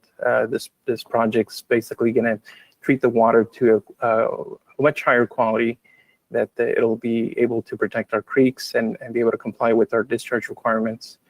Along with that, on our solid side, it's going to increase our efficiency to be able to convert biosolids into energy using our existing cogeneration engine. The third leg that I wanted to highlight is resiliency. So this project received a grant from the hazard mitigations sector from Cal OES. So what that's going to do is it's going to allow us to provide flood proofing around the major components of the facility. The other aspects as part of resiliency is our water resource as it relates to the overall city and our water portfolio. So as new technology evolves, this higher level of treatment at some point we'll be able to capitalize on new technology and be able to augment our drinking water portfolio. The fourth leg that I wanted to focus on was the investment back to the community. So as part of the improvements that we're making, we're going to be repurposing some of the existing infrastructure and converting those structures into odor control facilities. So that's really going to benefit the community in terms of how we handle the solids, get that into our digester system, and really reduce the aerosols that might currently be migrating. It's also going to upgrade a lot of aging infrastructure, so this modern equipment is going to really benefit the plant operators and the staff to be able to maintain and meet their requirements as they do their jobs. One thing that I do want to highlight in this is the wharf has been instrumental in providing an internship program. So as we upgrade this facility, our internship program is going to continue. So that's really investing back into the community and this type of career. We're also continuing to partner with Cal Poly. So Cal Poly used to be in the center portion of the plant. With the project, we had to relocate them, but we've been working with them and partnering with them to continue their research efforts. A lot of their research efforts deal around using biology to make more efficient ways of treating the sewer. And so we thought that we believe that that's a very important aspect of investing back into the community. And then the last aspect on this leg is the community workforce agreement, which the city manager at the end of the presentation is going to talk about, the goals that we set for this project through the Trades Council and where we're at as part of our community reinvestment. I've got a couple pictures in the next few slides, but starting on this one, on slide 31, the lower left-hand corner is essentially showing the facility before the demolition started. At this point, we had already relocated Cal Poly, and then the lower right-hand corner is showing the beginning of the demolition. So you could see that there's a lot of missing pieces just by the amount of dirt that's being exposed. And one of the analogies that we've used in approaching this project is we're essentially conducting open heart surgery because we've got a lot of infrastructure that's in the ground that's been there, 80 to 100 years. And you could see up in the upper left hand corner, as we excavate the facility, we're uncovering all these utilities. So one of the first tasks that we did with this project is to make sure that we verified, where these old pipelines were at from the 40s and 60s, and then really partnered up with the contractor to make sure that we understood how we were going to relocate these facilities. So overall, the project's been going great. In this slide, I just wanted to highlight some of the key performance measures that we've been using. So we've completed a lot of the utility relocations. In terms of the excavation efforts, we've got really shallow groundwater. And so that required us to partner up with the water board and making sure that we had a solid plan that would allow us to construct this project during the summer season, as well as the winter season when we start getting rain events. So we've got all of those in place. We've completed demolition of the existing biofilters. And as the project continues forward, we expect that we'll encounter some unforeseen conditions. So we are expecting some changes in the contract, some change orders. But what's been real beneficial for us is to do partnering sessions. And these allow us to put on the table options where we might be able to come up with creative ideas ahead of time and see if there's some value engineering or opportunities for credit. So, it's a small amount, but we've had some success in being able to be creative of how we approach the project. As you recall, the project award was $110 million. And to be able to fund a project like this requires a lot of cash. So over the past 10 years, we've been able to accumulate roughly $15 million. And what that means is that every time we get an invoice on a monthly basis, we absorb the payment, then we get together with SRF, prepare a packet, and then submit that packet for reimbursement. So as of now, we've got a really healthy cash flow. We've got enough cash to be able to cover the invoices through January of 2021, and then that'll continue to improve as the project proceeds in construction. In terms of where the project's at, it's roughly at 20% of completion. There are some items that we're still anticipating to get paid. So a lot of this equipment is very expensive.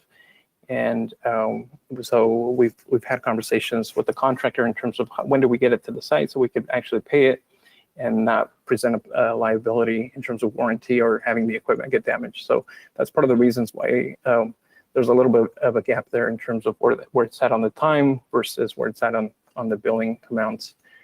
The other item I wanted to highlight, and the city manager will also highlight this, is on the CWA participation.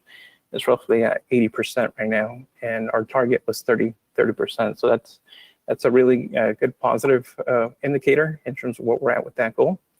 We've had 2 audits, one from the feds and one from the state, and had really good interaction in terms of what they're looking for and where we're at with our documentation. So we expect to see more of those as we continue through construction. In terms of safety, this is one of the ones that I'm very proud of. We have 0 recordable injuries, and that's really important for me as a project manager for this effort, and making sure that not only our staff is safe, but also the contractor staff is aware of what's going on. It's a really tight space to be able to do a lot of this work, so I'm very proud of that. We've had 2 complaints. One of them is related to noise and odors, and we tracked these 2 back to existing infrastructure that it's towards the end of its useful life, and this will get improved as the project continues. No traffic complaints at this point, and we did have a big construction effort last week to be able to pour one of the bioreactors, the foundations and of the bioreactor with concrete. Brian, can you hit the next slide?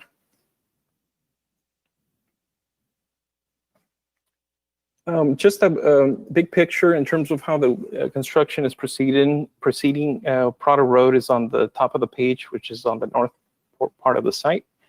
So most of the construction will proceed from north to south. I've highlighted the bioreactors and the sewer portions in green, and the contractor will proceed and the construction towards the south, and as equipment gets commissioned, they'll return back to the north. And the big highlight on this is that we're being very sensitive with the traffic mitigations and coordinations with our neighbors, also with transit and the corporation yard. So I think we've done a really good job in terms of keeping everybody informed and being able to coordinate all the efforts that we have to do with the construction, as well as the buses that are leaving transit, just to make sure that they stay en route. Nobody saw COVID coming, so we've had some challenges with that. The first indication we saw was just in our screening protocol. The contractor has implemented really good screening protocols, and our plant staff has also gone through multiple layers of redundancy to make sure that we understand who's going to be doing what if we have the unfortunate event of having a positive case. The big item here is, again, our partnering sessions. We contracted with a facilitator, and what that does is allows the whole construction team to come in and really take a step back and be able to plan out, what's coming up ahead in the next 3 months. So it's been very successful. Our completion target date is spring of 23, and as of now, it looks like we're going to be able to hit that. Next slide, please. So what does this look like? This is one of the first infrastructures that's been upgraded. On the left, it's a primary clarifier that was taken out of commission. So they went through, gutted out all the equipment, refurbished the baffles that go around it, and then the picture on the right is close to the finished product. So you've got brand new equipment, brand new motors, and we're going to be transitioning that or commissioning this primary clarifier here in November. So this is what the plant staff is getting, and everybody's very excited about getting this facility upgraded. Next slide, please. This slide is just highlighting how the excavation continues through construction. So you can see on the left picture, there's a little bit of groundwater that's seeping up through the excavation. So as you can imagine, as the contractor is trying to lay out the foundations, we had to drop the groundwater elevation by about 6 feet without, and making sure that we didn't create any additional hazards to either to the shoring or subsidence on the existing facilities. So very sophisticated system to be able to monitor all the construction efforts. And with this slide, we're going to be posting updates at our slowwharfproject.org. So we'll continue to upload videos, and then we're also using our social media platform to be able to inform the community when we start getting into heavy traffic through, as the construction proceeds. At this point, I do want to thank, the whole construction team, Mr. David Hicks, our Deputy Director for Wastewater, and Chris Lehman, our Wastewater Treatment Plant Supervisor, that have been spending countless hours helping me out manage this project and just being able to be proactive to be able to go through and negotiate a lot of these items and execute these items with the contractor, as well as the design team, our program manager, construction manager, and all of the contractors and subcontractors that have been involved with this. I think we have a really good team, and I'm very excited to be a part of this. With that, are there any questions regarding this project? Thank you so much. Thank you so much for all your hard work. And I think anyway, we're all really proud too of the local labor piece of this. So thank you. It sounds like things are going really well. Excited to hear that you said there's no accidents or injury. That's great. That's great. I know that that's something that the unions are proud of too. And they bring a lot of safety and a lot of skills to the effort. And so I'm grateful to hear that sounds like that's paying off, so to speak. I don't see any hands up from my colleagues, but I'm sure they're all equally really grateful for all the hard work that you and your team is doing on this incredibly significant project. So thank you so much. Oh, thank you very much. Thank you very much. Yeah. Next slide, Brian. The next project is over at our other plant. So this is at the water treatment plant. This started off at our prior financial plan as an energy efficiency project. We had just aging infrastructure as part of our disinfection system. And we were able to partner up with PG&E as part of a sustainable solutions turnkey project. The scope of the project is basically upgrading the existing ozone system. That's the system that we currently have was becoming obsolete, so it was very difficult to find parts. And given that this is an essential facility, it was time for us to upgrade this. One of the big benefits of this is with the new equipment, we're expecting to see a 30% reduction in our energy consumption, just by way of how the system was modeled and the new equipment that's more modernized. It also includes some upgrades to the pumps that are throughout the site, as well as controls and SCADA communication that the plant staff is going to be able to use. Currently, the project's at about 25% complete, and we expect to complete this by the summer of 2021. And with that, if there's any questions.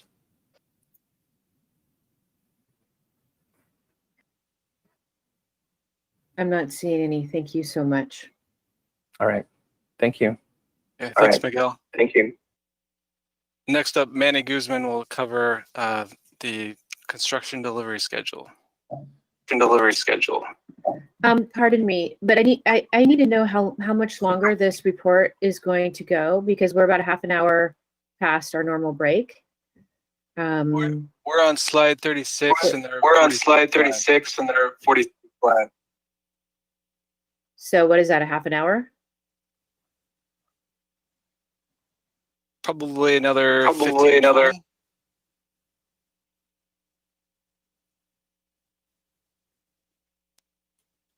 Okay. Madam Mayor, if you want to, if it's the pleasure of the council to take a break, it sounds like we want to take a break, and then we'll wrap up if that's. Do you all need a break? That would be awesome. Okay, let's take a 5-minute break and come back at 8:30. And if we could possibly maybe tighten up the last few slides, that would be, I think, probably helpful. And so we'll be. I think we're ready to go. Okay, just one moment. I don't see Aaron, do you? No.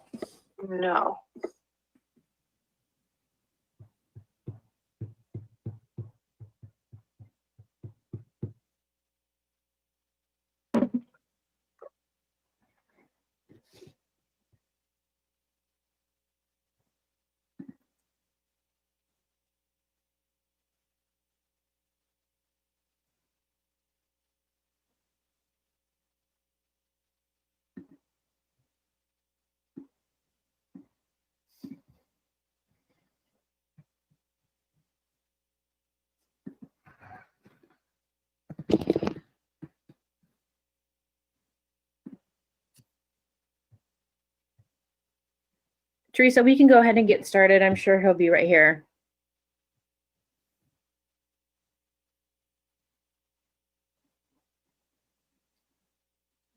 Okay, whenever you're ready, Brian. Okay, I'll hand it off to Manny Guzman, our construction engineering manager, to cover this slide. Good evening, Council and Madam Mayor. My name is Manny Guzman. I'm the construction manager for the city of St. Louis. Here you guys can see a screenshot of some of the projects that the Public Works Engineering Inspection Group is currently inspecting. Some of those projects include the Mars Street Bridge, the Isley Hill Park Playground Project, a couple HVAC projects in city facilities, the Buckley Street lift station, the roadway ceiling, and so on. This screenshot also indicates some of the projects that are going to be coming to the inspection group for completion. Some of the projects that are going to be starting construction here pretty soon are the Terrace Hill PRV, the Kaya Joaquin lift station, Garrett Street paving project, which is in the downtown. Is there any questions? No, thank you, sir. Aside from the Public Works Engineering Inspection Group inspecting and managing public funded projects, we also inspect the private sector projects. Currently, we have over 350 encroachment permits. Some of those permits are for some of the tracks that are currently in construction. For example, Avila, San Luis Ranch, Rigetti Ranch, West Creek. Just to give you a quick update on Avila Ranch, Avila Ranch is currently working on off-site underground work. That includes water, sewer, anything in the underground. And on site, they're doing the same. They're working on water, storm drain, sewer, and all the dry utilities. San Luis Ranch is also in construction. And again, they're also working on underground work on site. And off site, you've seen some of the work on Madonna Road. They're working on traffic signal, working on frontage improvements in front and adjacent to the post office. Rigetti Ranch is currently building homes, and they're working on punch list items on Orchid Road. There's not going to be much work on Orchid Road until Rigetti Ranch starts on phase 3. Right now, what I'm hearing is that they're not going to start till sometime in mid 2021. So once they start on those improvements, start working on Orchid Road once again. West Creek is pretty much done with the offsite improvements on Orchid Road. Again, they're building homes and working on minor punch list items. Any question on this one?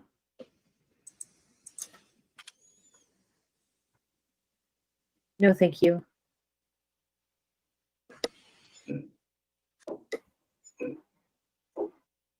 Well, thank you, Manny. I want to thank Luke and Manny and the whole team, Brian and Matt and Shelly and all the fine men and women who work in our Public Works Department. You can see we have a very ambitious Public Works program. I mean, the projects that Manny just highlighted, in particular, the over 300 private projects that are being built in our right-of-way are fairly significant. We've seen nothing like this.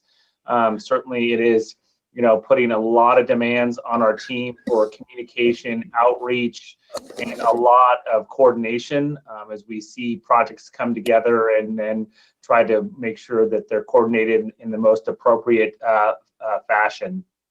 The city's capital improvement program has both direct and indirect positive impacts to the community. Directly, the capital investments in Open SLO have been significant in terms of helping local businesses. And many of you know that probably our hard and soft costs for supporting the parklets and Open SLO and all the other investments in the downtown are approaching nearly $1 million. We've also been able to be very successful and competitive in obtaining grants, and that's everything from our Marsh Street Bridge project to our railroad safety project, to many of the other projects that'll be coming forward to the council on 10/20. You can see from this slide that we've been successful in cultivating relationships and competitive ones where we've been able to award these contracts to local contractors. And then, as I mentioned, on 10/20, we'll have an opportunity for additional funding requests for SLOCOG funds for the projects that are listed on this slide. Next slide, please. So on the city's largest capital improvement project, the WRF project, council included a community workforce agreement that prioritizes local workers. And City of San Luis Obispo residents are the first priority, followed by the County of SLO, Santa Barbara, Monterey, and then finally Ventura County. The agreement set forth a floor of 30% of all labor to be performed by local residents. And I think we're proud to report that we've achieved well above that, and nearly 80% of all labors as of August 2020 have been performed by local residents. And the value of that is nearly $18.6 million. So we've seen that money return directly back into our economy. So that's the last of my slides, and I just really want to thank again the Public Works team. You know, they keep our city moving in a variety of ways in a very safe way, and we have a lot of new employees. You've seen probably a lot of new faces in the Public Works Department, and I'm grateful to Matt and Shelley and their leadership. Oh, I'm sorry. I guess I was just told I have a couple more slides, so apologize for that. I almost jumped off. I'll make these quick. So next slide.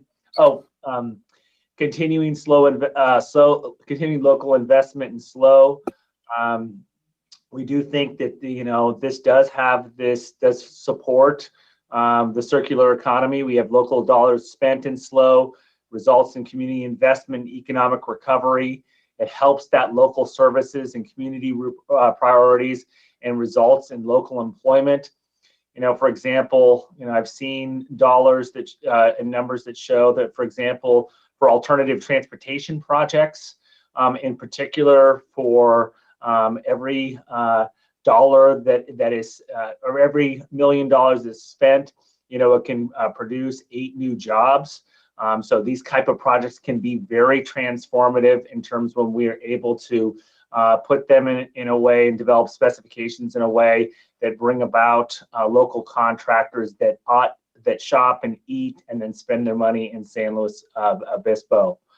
This really supports our major city goal around economic stability, recovery, and resiliency, and something we thought long and hard about as we saw the impacts of COVID-19, and particularly not wanting to make sure that we were hitting the brakes too hard, and then ultimately cutting off a supply of work to many of our big contractors in our region.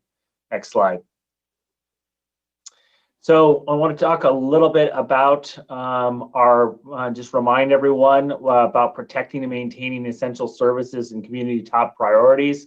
As many of you know, when we're in quote unquote normal times, our local revenue measure supports about $7 million or generates about $7 million of local revenue measure. That is set to expire in 2023 if not renewed by the voters. If you'll recall that all of our outreach that began back in the 2015-2017 financial plan largely showed that the infrastructure that we have today is, and the maintenance that's required for those assets really can be supported by that $7 million. We know if we take one click forward that our total funding actual needed is about $24 million, and we've got a $17 million gap, and that's fundamentally the question that I think is being asked of voters with Measure G20 as we think about the gap in funding, and specifically funding community priorities identified in that ballot language. So you can see our staff works hard every day, day in, day out, to make sure that we're stretching those dollars, and still we know that there's more funding that's needed to build out the infrastructure for our community. So that is actually my last slide. So we'll continue.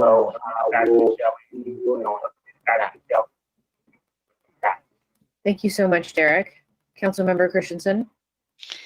Yeah, thank you to Manny and both Miguel's and Luke and Brian and Shelley and Matt and you, Derek. Appreciated all the detail.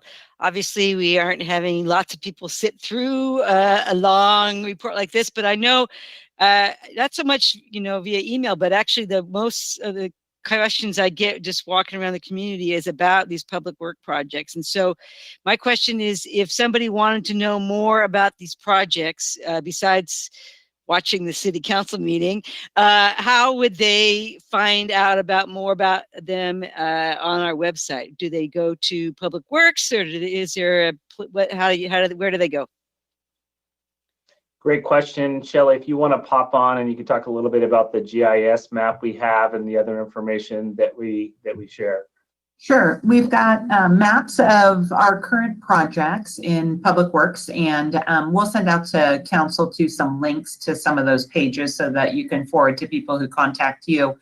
Equally important, we've seen just a tremendous growth in social media usage, obviously, in the past 8 months. And so if you saw on the Instagram pages this past couple days, we were promoting this meeting.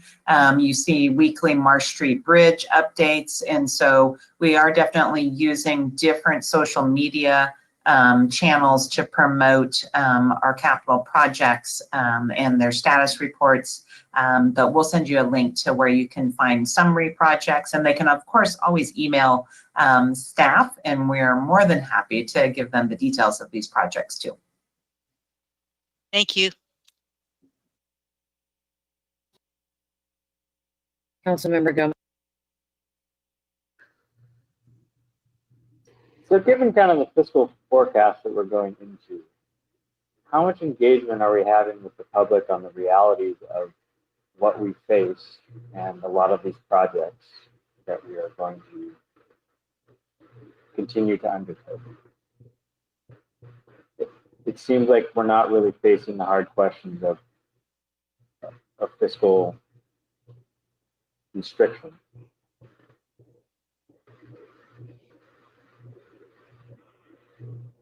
I think that's a really good question. I think that ultimately that's one of the realities that we had with Measure G20, and having to answer the question of how do we fill that gap to build the infrastructure that we need to support our community. As the council knows, is that we had to take some immediate actions to pull back our CIP program with COVID-19. And we think that there's going to be some of the bigger projects like the Palm de Pomo parking garage that are just going to be delayed. I think that, I think fundamentally to answer your question is that I think this council and the next council and future councils are going to be really pressed hard making tough decisions about priorities. Because as you can see, we've got big projects like the Prado Road overpass, which are costing vastly more than what we anticipated. We have infrastructure that is in dire need of replacement, though based upon our projections that we did leading up to the financial plan, it does and support an analysis of Measure G20. It did show that we would have sufficient funds, if that is approved, to be able to take on a lot of the big infrastructure projects that are needed in the future. But it's not going to be easy, and I can guarantee that there will be competing demands every single financial plan process for new projects or projects that were not contemplated in that process, and it's going to require discipline of the community and the council to stay focused on what is ultimately our priorities for San Luis Obispo. Yeah, I hope, obviously, I will not be on that council, but I hope for the next council that engages in this, that we all understand all that major ramifications of what we're entering into. And I feel like we're still at the phase that we're living off of old paradigms when it comes to what we can fund and what we can't fund. So that was my only reason for bringing that in. Councilmember Stewart. And I'm so glad you asked that question, because that's kind of was my question this morning to staff. Was I almost feel like we're cart before the horse. First and foremost, though, I do want to echo what Derek and Councilmember Christensen have said, is that it's amazing to see all of the hard work that everyone has done. This list is huge, and it's so much work in the middle of COVID as well as everything else going on. So first, I just want to really say thank you to all the staff that have been working really, really hard. This morning, I said, I feel like we're kind of going through with the cart for the horse, because we'll be looking at our budget, mid-year review well, I guess this isn't really mid-year review. I don't know. It's just budget review based on COVID and what was happening. And then, we'll go into really looking at the new budget in January, February, even though we'll sadly not have you here, Aaron. And we don't know what's happening with Measure G yet. So all of this is like really great to look at, but it's almost, who knows if it's really relevant until we know what our whole entire budget looks like. And I wonder a little bit around the public engagement around this for that. Like, what are we going to say? We would like to delay this and not this. That discussion, I think, is going to be very challenging, especially when people have a hard time wanting to come to a public comment or have this discussion online. So I hope that we just, all of us as council members will have to continue to really engage the community as well as the staff. Member Pease? I guess I want to check first if there are public comments, or have we gone to deliberation discussion? City Clerk? We have no one signed up. Okay, great. I just have a couple of comments, brief comments, but I think it builds on this, is that I really appreciate, kind of going through the projects with a critical eye about what's been deferred and what's moving forward based on, what we, anticipate the budget to be. I think has been really right on in terms of the investments, prioritizing, of course, health and safety and economic recovery. I look forward to knowing what happens with Measure G and understanding more of the kind of the rest of the implementation. But it seems to me that this was our chance to look and say, hey, are we on track with these very near-term projects? Here's their status, so I support kind of what the direction has been. I think it makes a lot of sense. I just wanted to add that I appreciate the remarks, about the cart before the horse and things like that. I think that was the point of this presentation, is showing us the cart, so that when we are trying to talk to the public about the horse, which is our Measure G, that we can point to specific things. I was just asked the other day, well, what kinds of things are we talking about supporting? And this is an exact example. These are all projects that if people are wanting jobs, if they're wanting housing, if they're wanting transportation, if they're wanting the things, bike stuff, whatever, if they want these things that have been part of our major goals and have been something that has been in community priorities for many years, these are the projects that fit those priorities. And so that's the point. If they want them, they need to support the fiscal structure to help us get there.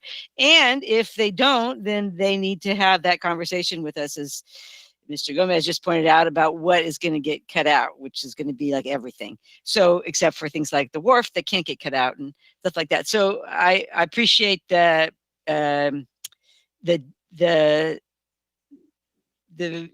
explanation and review of all these things, because I do think it's easy for us, at least for me, as well as the public, to kind of forget exactly how these kinds of projects develop and how long they take, and then how much they cost and why. And so I do appreciate the summary, even if it was a long summary.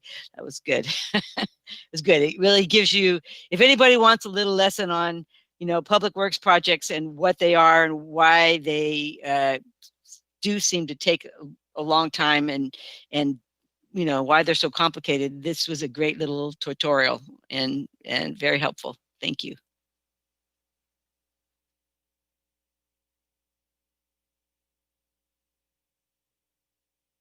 All right, thank you, everybody. I'm not seeing any other hands.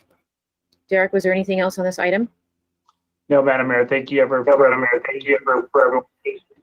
the question that we went through. A lot of going on. So that we'll just note for the record that the report was received and filed by the council on the city's currently adopted CIP plan, and Councilmember Stewart will tie this report into the report we're coming with on October 20th and provide a little context about the future of CIP, et cetera.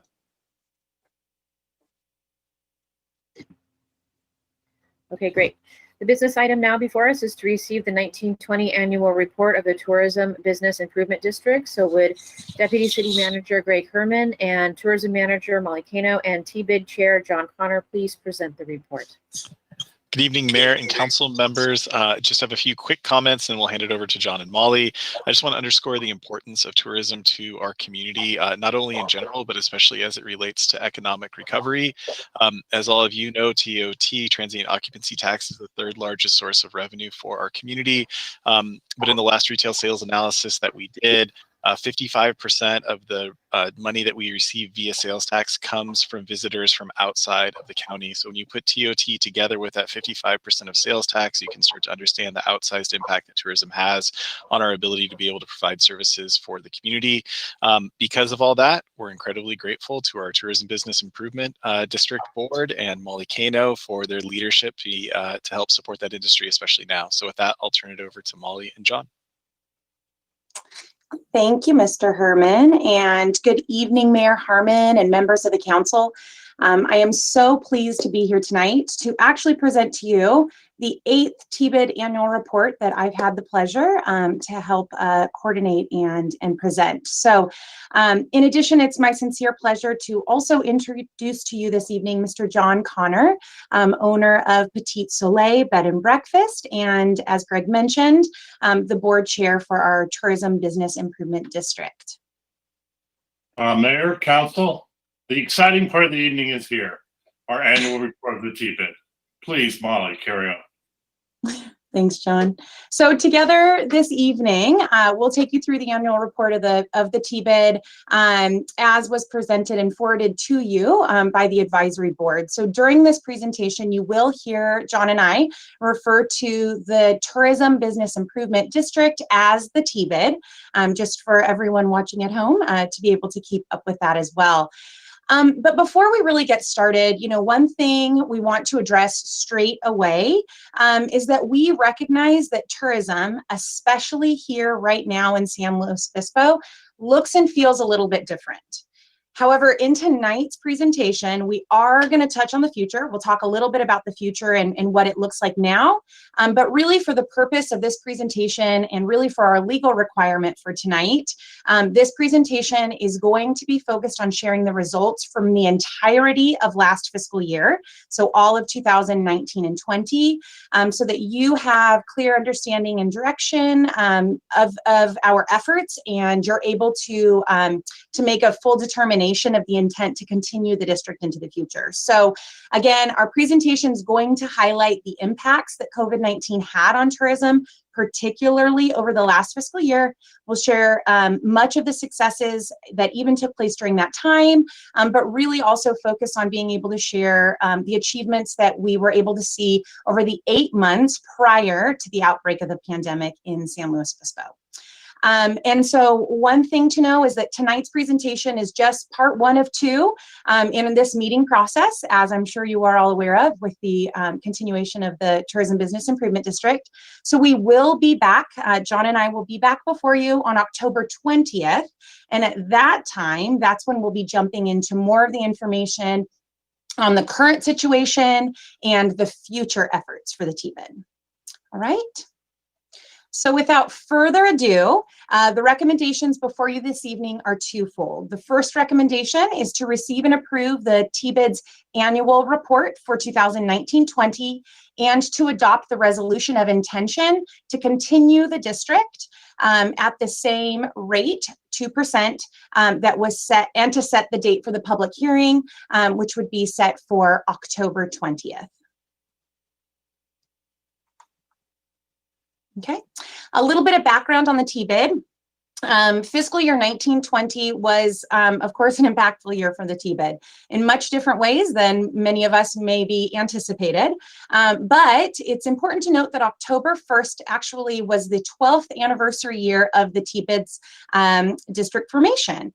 And so it's incredible to see that during this time, even though last year was an incredibly tough year, overall, the impact that the TBID and the formation of the TBID has had on San Luis Obispo over that course of 12 years.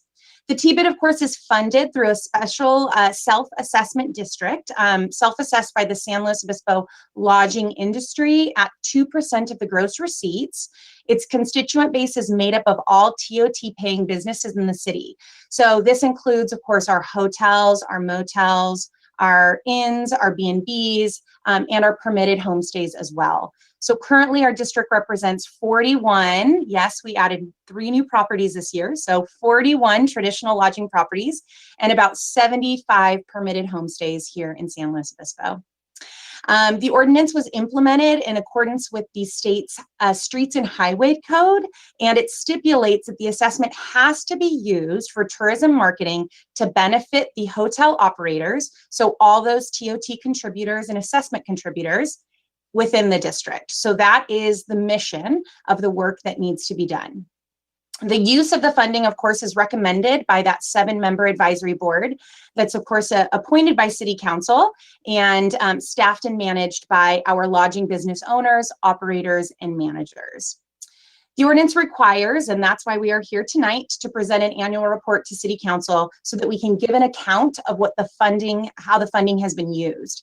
As I mentioned earlier, although July of 2019 feels like decades ago, it's really imperative that while we go through this report with you, that we take you through, all of the aspects and we look at this whole year fully and completely. So the board approved this annual report that's being presented to you this evening at their September monthly board meeting and has now recommended to City Council to pass the resolution of intention to continue the district. The TBID board is a working board of all intent and purposes. In 2019-20, the board met 16 publicly noticed board meetings, including regularly scheduled monthly meetings and special meetings. The board maintains 2 standing subcommittees, the management committee, the marketing committee, in addition to the board meeting. Those subcommittees meet monthly in an effort to shape the district's programs. In 2019-20, the TBID also formed a number of task forces in a way to focus dedicated work effort for a specified period of time. An example of that effort was our RFP program, where we set up for our new, which is our current marketing company. In pursuit of the organizational excellence and then to maintain an ongoing constituent communication, we also have a liaison set up between each board member is given an X amount of properties to communicate and connect with at all times throughout the month about what goes on within our board.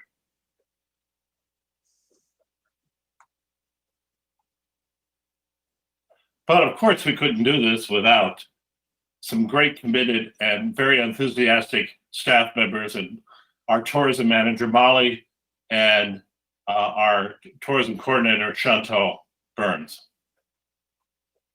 They support the TBID in directing a valuable team of contractors who bring the board's vision to life. In 2019-20, that team included the marketing agency of AMF Matchfire, which after 6 years of contracted service was the final year of partnership. Additionally, the TBID leveraged unique contracted services to the team of the Chamber of Commerce for coordinated public relations efforts and delivery of incredible guest services. We can't do this alone. Definitely not. So one of the big components of last fiscal year 1920, was the start of the TBID's new strategic plan. What better time, right, to start a brand new strategic plan? So this document really serves as our roadmap for aspiration for all of the TBID's efforts by laying out the pillars of focus and defines the strategic imperatives. And so you can see that laid out here. It really defines what our vision, our mission, our values, the reputation that the board wants to maintain, and how we truly position San Luis Obispo in all of the work we do, whether that be from an organizational standpoint or from a marketing and advertising perspective. This year, we've got some pretty lofty goals, and the board approved and moved forward in some directions over the course of 1920 to achieve some of these, but are currently also taking a look at what this plan outlines as we continue to modify, adjust, and keyword pivot as we continue to move through the impacts from COVID-19. Last year, we sat before you at the same time and we laid out for you what 1920 was going to look like. We told you about the objectives that we would have outlined for the TBID board, and you see those here today. Obviously, tonight, we know that they didn't all go as according to plan and with the full success that we would have wanted to achieve throughout our fiscal year, but we are proud to say that the TBID was able to successfully accomplish all of the objectives that were laid out, even while we refocused, pivoted, and redirected the work that was needed during the time of COVID. We implemented our marketing plan for fiscal year 1920, which included brand new ad creative, monthly messaging to keep our campaigns really fresh and interesting, and a complete new photos and video library as well. In addition, we welcomed the 3 new properties into our TBID district. So for the first time in really recent history, our district was finally able to grow pretty substantially. So we increased our inventory here in San Luis Obispo over the course of the last year by 10%. So we absorbed more than 250 new hotel rooms in a fiscal year that we were also challenged by COVID-19. We were also able to see successful placement for our marketing RFP process. John touched on that a little bit earlier, but this process started actually in March, and so we received all of our proposals in March, and believe it or not, navigated that entire RFP process with over about 18 agencies from all across the nation, entirely virtually. So huge hat off to the TBID board for really rolling up their sleeves and prioritizing getting that work done, because they knew how extremely important the positioning of the new marketing agency was going to be as we moved forward with COVID recovery, even at the early times of the pandemic. But as we know, in March of 2020, travel into SLO, as we know it, abruptly stopped. The TBID was quick to respond, and on March 16th, we halted all paid media just as the shelter-at-home order was enacted. At the same point, we adopted COVID-19 response plan that tiered in to a shutdown, which of course was looming. And for the first time, our lodging businesses essentially paused. At the most impactful point in time, more than 10 hotel properties in SLO were temporarily closed for operation, of course, including mine. As an industry, we coordinated with our partners of the CHLA, Visit SLO Cal, and others to begin a plan to when travel would resume again. And so when we take a look at the numbers, we can see here what 1920 rolled out to be. Typically, we are able to show you this slide and we all get to praise and be excited about the incredible growth. San Luis Obispo has been looking at more than a decade worth of growth when it comes to our TBID and our occupancy data.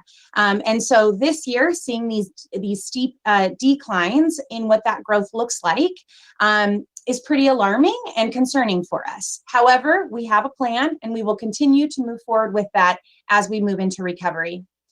One silver lining, because I always like to find the silver linings in this for you. So one silver lining that we did see is while we did see overall the decrease of about 20% in our TOT collections from the year prior, from 18-19, it's important for you to note that during the time when council revised the budget and we revised what the impacts were going to be because of COVID-19, TOT was one of those revisions that you all made. And at that time, you designated the new projection for what that would be. And at the close of last fiscal year of 1920, we did achieve and very slightly exceeded what those projected TOT numbers would be. So while it was a decline from the year prior, we did still kind of meet the new goal that we established when we made those adjustments. When we're looking at our transient occupancy tax from a chart perspective, I know we saw it in the 20% decline on the last slide, but I think it's pretty telling for us to look at it this way. Fiscal year 2009-10 was the first complete fiscal year that the TBID board was in place and the full operating for the TBID efforts was enacted. You'll see that again, that creates that full, over decade-long growth that we continue to see. And of course, this took into account now where we are with the close of 2019-20. We basically, when we take a look at this, we know that as we closed out 2019-20, that basically took us back 6 years to what our TOT collections were back in 2013-14. Taking a look at what this lays out from a month-to-month perspective, one thing that I would really like to point out for you all is that, again, we talked about the increase in new inventory that we had here in San Luis Obispo. So we knew going in this year that it was going to be a little bit of a tough year, not even knowing about COVID, just knowing that we had to create new demand, that there was new inventory and a need to have new demand. And so when we look at how that played out for us from the start of the fiscal year until COVID-19 hit, we saw that from a TOT collection, and of course our TOT is what directly feeds into our general fund, we saw that every single month prior to the pandemic had exceeded the collections from the year prior. So moving through February, we were on a fantastic trajectory to be able to meet our TOT goals and potentially even have exceeded those. However, we know what took place in March. We know that with the onslaught of COVID-19 and the halting of business really dramatically impacted here in April when our properties were only accommodating essential workers during that period of time. And then we slowly have begun to see the uptick again in what our TOT collections, and again, that revenue towards the general fund is starting to show. In terms of summarized financials, so of course, TOT, we talked about how it impacts the city's general fund, and you all are so near and dear and close to that. We, of course, on the TBID side of things are also impacted by it as well, right? So when TOT revenue assumptions get adjusted, so does the TBID assessment district's revenue assumptions along with it. So what this looked like for us is, since the TBID is fully funded through that special assessment collection, and it's derived from those overnight stays in the city's lodging properties, the operating budget was, of course, dramatically impacted by COVID-19 as well. So working extremely closely with the city's finance team, we were able to work in alignment to adjust what those revenue projections would look like. And again, those were approved by council earlier in the spring. We then adjusted the TBID's revenues back to account for the same adjustment. What that meant was it was about $500,000, or roughly 1/3 of the TBID's operating budget, starting in May, needed to be reduced. The TBID board and staff worked diligently to renegotiate the contract services, the fees, where feasible, anything that we could do, anything that we could cancel that was inconsequential to the commitments that we've made. That included cost savings by withdrawing all of our paid media, all of our paid advertising, because it was not the time to be inviting visitors into our community, and a few other places as well.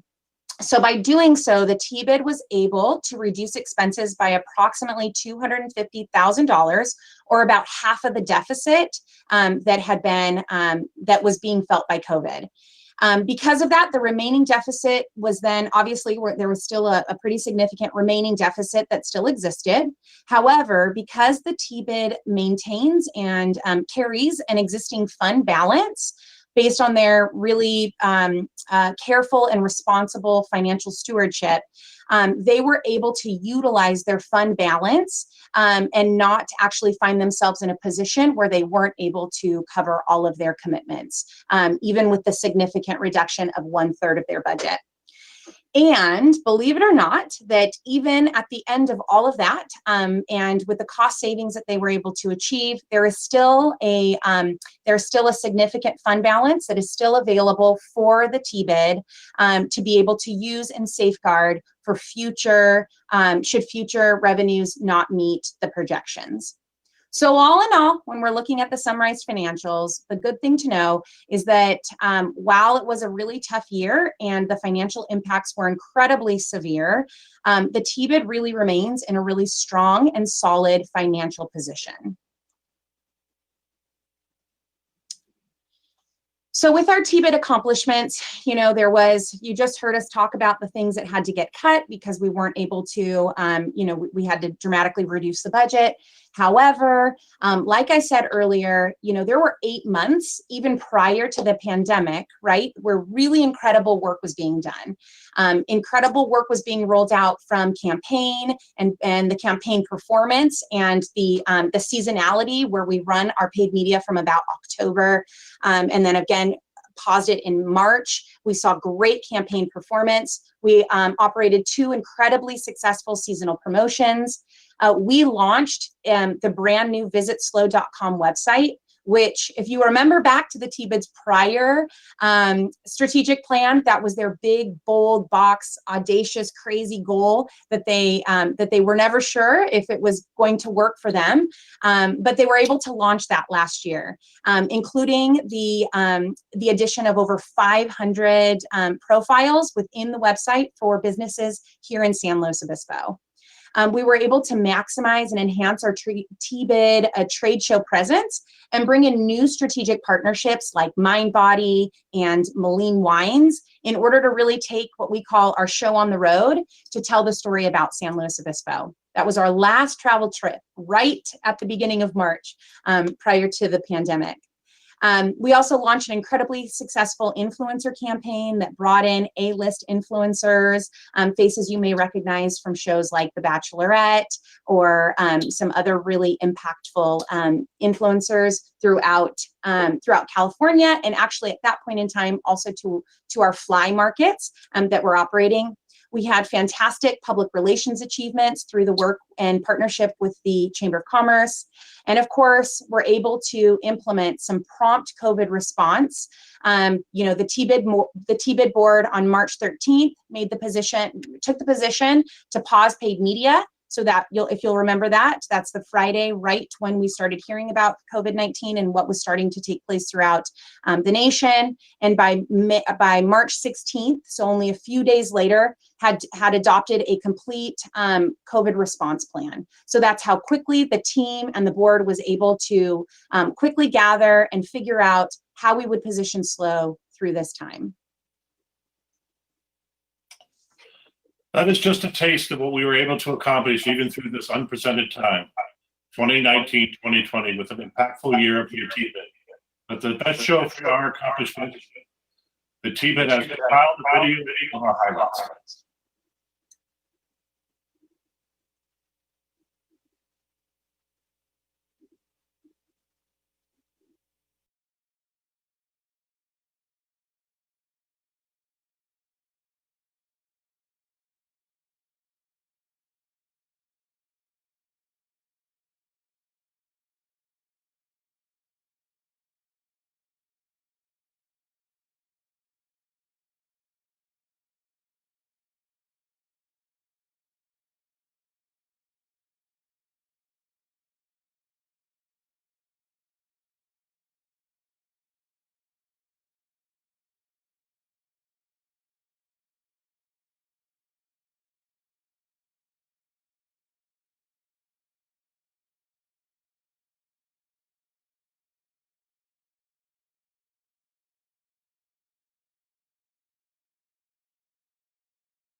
All right, so as we navigate into 2020 and 2021, we are cautiously approaching the future.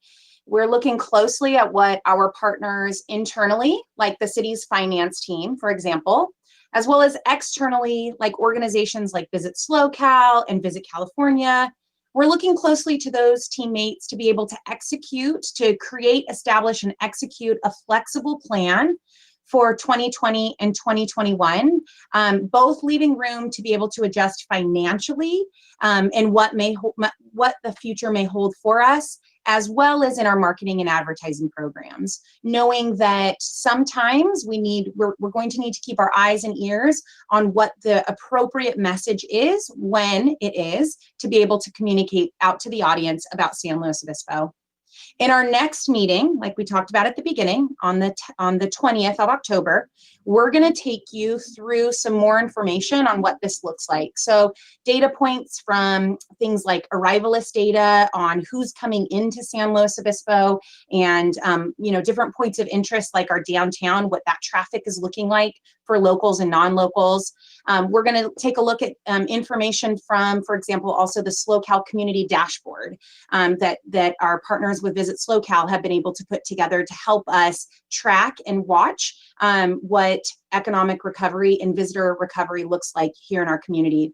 We're going to be able to show to you how that data provides information on our visitation, which is really which is leading the way in informing what our recovery marketing strategy looks like.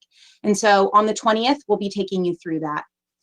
Additionally, we've begun a new partnership, as we've mentioned, as John and I both mentioned, with an incredible tourism-focused marketing agency called Noble Studios. So Noble's breadth and depth into tourism marketing it's their bread and butter. This is what they are experts in. It's really setting a new course for the TBID work, and it's helping us to find ways that while our budget is in a much different financial situation, going back 6 years in time, if you will, they're helping us to find the most impactful and efficient ways for us to make our advertising investments so that we can be able to launch that in the upcoming weeks and start telling the message to visitors about traveling safely into San Luis Obispo. And for the first time since pre-pandemic, we've regained the leadership of a full-seated TBID board of directors. And so we're really excited to have a full leadership team on board to help us guide and work through this, including representatives from our new properties that we have in our community. The board's prioritized programs, for example, really telling the story of safe tourism recovery for San Luis Obispo, and being expertly or focused and conscientious in the work that they're doing in their marketing aspects, including the inclusion of diversity, equity, and inclusion into all of our work efforts. And so in conclusion, here are the recommendations again before you this evening. So first is to receive and approve our TBID Board 2019-20 annual report, and then to adopt the resolution of intention, declaring the intention to continue the TBID on the basis and to levy the assessment for the district, including setting the public hearing for the continuation of the district for 2020-2021 at the same rate as in fiscal year 2019-20. So at this time, thank you so much, and we'd be happy to answer any additional questions that you have. Bravo, Molly. Thank you so much for that. It seemed like a heroic effort. So thank you for that. I see Councilmember Pease. Sure, thank you. Great presentation as always. So fun. I love the adaptability in kind of embracing the open slow and new visuals on Mission Plaza and yoga in the park and all of those kinds of things. So great job for embracing what we do have. I just had a question about the homestays. Glad to hear about the growth overall. And I know at the beginning there was just kind of, I'm wondering about the enforcement, compliance, if we're getting folks to be, that are doing the homestays to be licensed and paying their fees, et cetera. How's that compliance effort going? Yes, so from a TBID's perspective, the TBID very much focuses on the marketing of the permitted homestays once they have completed that process. So as the TBID board directly, we don't oversee or work specifically on the enforcement of it. However, we frequently communicate with the code enforcement team to understand what that looks like, and if there's concerns, both from an existing TBID constituent base, as well as concerns or complaints that come in from visitors or from other community members. And so what we do know is that we've actually seen kind of a shift. We've been able to, through the work of the finance team who's been keeping up with the permits and the business licenses, they've been able to have a much a closer touch with what those permit timeframes look like. And so what I mean by that is, unlike a hotel, right, where it operates on the rolling time period, for a homestay, it's like many other businesses where their permit may start at one point in the year and then expire at another point. And so being able to monitor and maintain that we're not losing any traction as kind of those timeframes expire. And so I know that the finance team has been working diligently on that this year and has been able to create stronger traction to keep that process moving. Derek, did you have something else you wanted to add on the code enforcement? Yeah, so thanks, Molly, for that answer. And Madam Mayor, Councilmember Pease, and just think to expand on that, if you recall, there were some master agreements we entered into with Airbnb and others, so that there's a gross remittance overall of properties. And so that master agreement does provide for that to automatically be a part of it. That doesn't mean that there aren't others out there. We've had to reallocate code enforcement resources largely for support of COVID-19. And so that's really where we've reallocated a lot of resources. So I don't have that information for you right now, exactly what the status is. I know that there's been improvement overall, and largely we're not seeing the level of complaints that we've historically seen. Yeah, great, thank you. That's been my sense also, and I know that there's just an interest in a level playing field for all of our hospitality industry, and I think it also helps that that the TBID, that some of those incentive programs, to stay in the winter, et cetera, you got to be on the up and up. So it's good for their customers as well to be a part of the program. So thank you. That's it.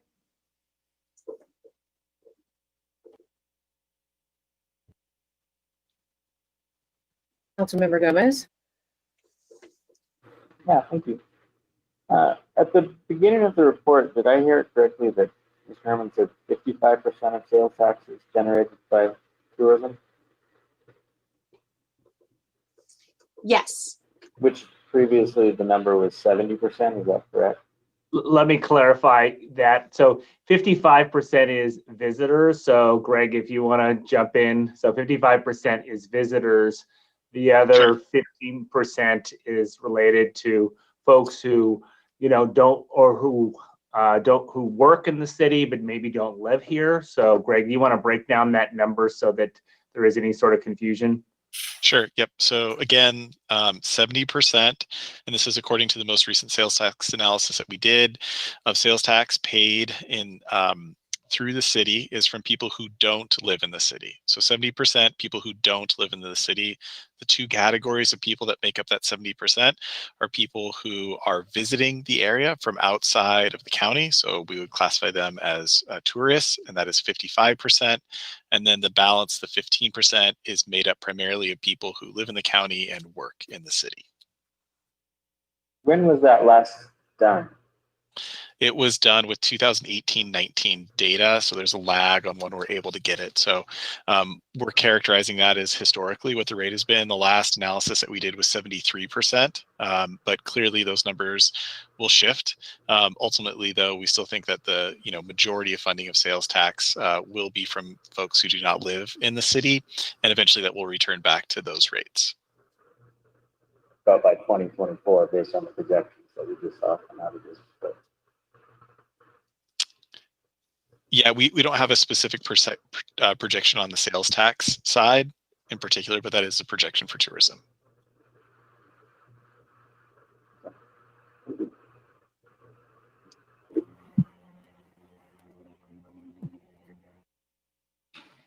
I don't have any questions at this time, but I do want to thank you for the. I'm sorry, Carlin.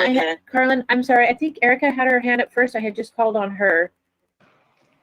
Didn't hear you, and didn't see your hand. Didn't hear you, and didn't see your hand. Okay, Councilmember Stewart, and then Thank you. Councilmember Christian.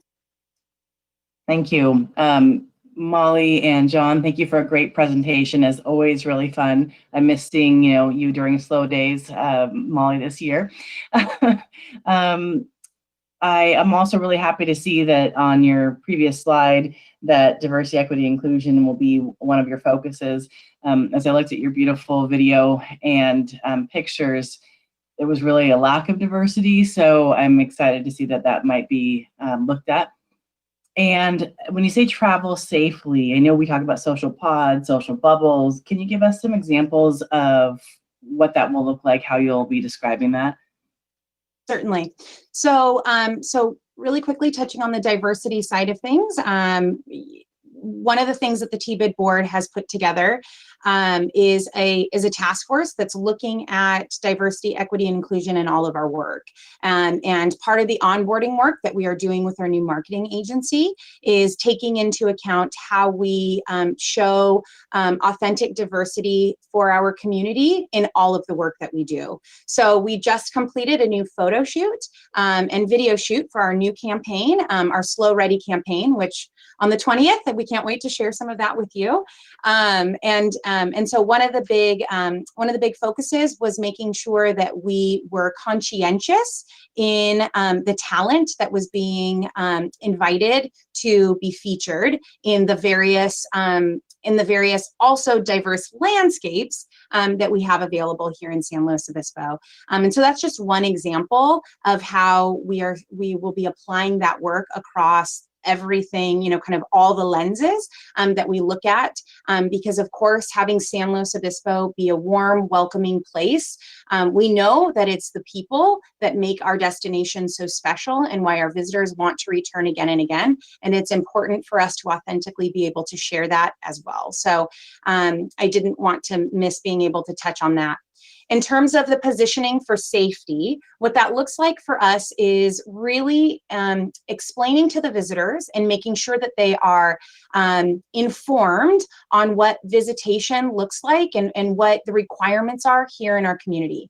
And not just the requirements by public health, if you will, but also the social requirements. So, it's required, you must wear a mask in our community, but it's also the right thing to do. And so being able to work and kind of build on what you'll remember from our Slow Ready campaign. I think Chantal was here with you guys in July and was able to roll out a little bit of what Slow Ready looked like. And we talked about the Slow Ready challenge that we rolled out during the month of August, where we invited members of our community to start kind of telling that story of Slow Ready, showing how they wore their face masks, they stayed socially distant, they followed precautions like eating outdoors and staying with their family unit or their household unit, whatever that may look like. That's not up to us to necessarily determine for our visitors, but we can help encourage and inform them that that's an expectation that our destination has. And so by being able to be really positive in that message and showing that, in the tourism marketing space, there's a lot of conversation about how to show face masks, for example, in our marketing efforts. And there's definitely schools of thought where it may not feel inspirational. But our board has definitely taken the position with our marketing efforts. And as we go into the Slow Ready campaign and we turn on our paid media within the next month, that we're able to show, we show what the expectation is, because people want to know what it's actually going to be like when you get there.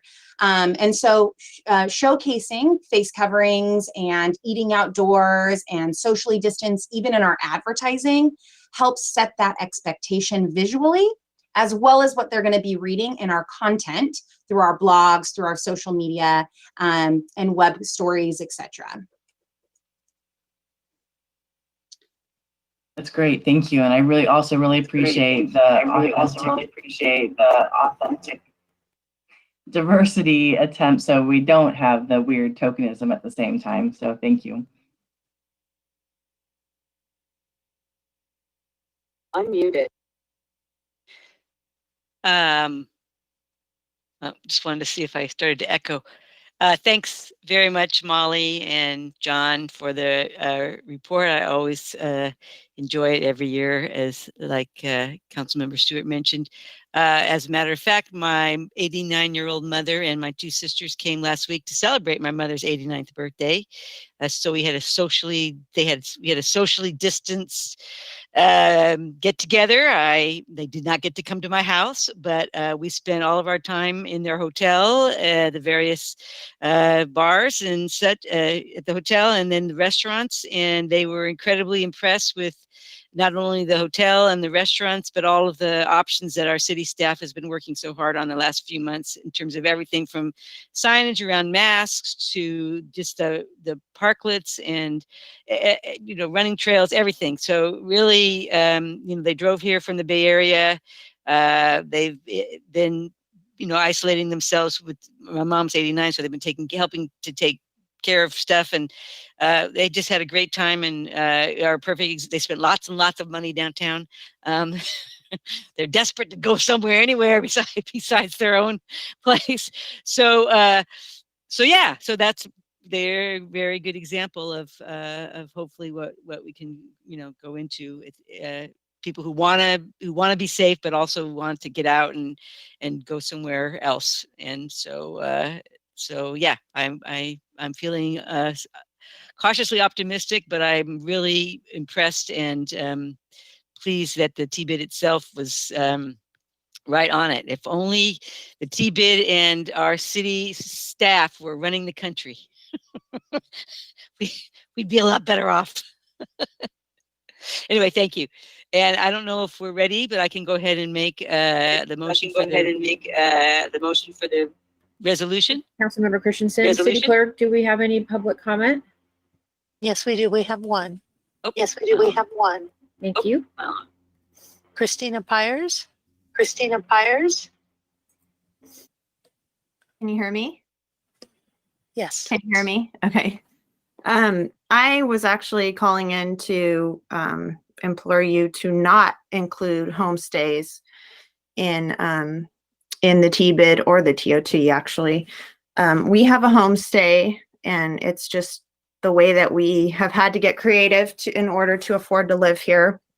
And I think that comparing someone like me to a hotel, the city is the only entity that would make this comparison, because actually we don't even qualify for things like the PPP and all of those programs that hotels and all of those entities qualified for. We don't qualify because we're not a business. So all of the revenue or the money that we lost, the rents that we lost during that time, there is no way to recoup it because we're not a business. So when you talk about, leveling the playing field, it's not a level playing field. We are not a business. You're taking someone who has gone way out of the way, out of their comfort zone, and done kind of extraordinary things to be able to afford to live here, and comparing it to a big hotel. That doesn't add up to me. So for us personally, in our situation, we took a pretty meager sized home. We cut it in half so that we could rent one side of it.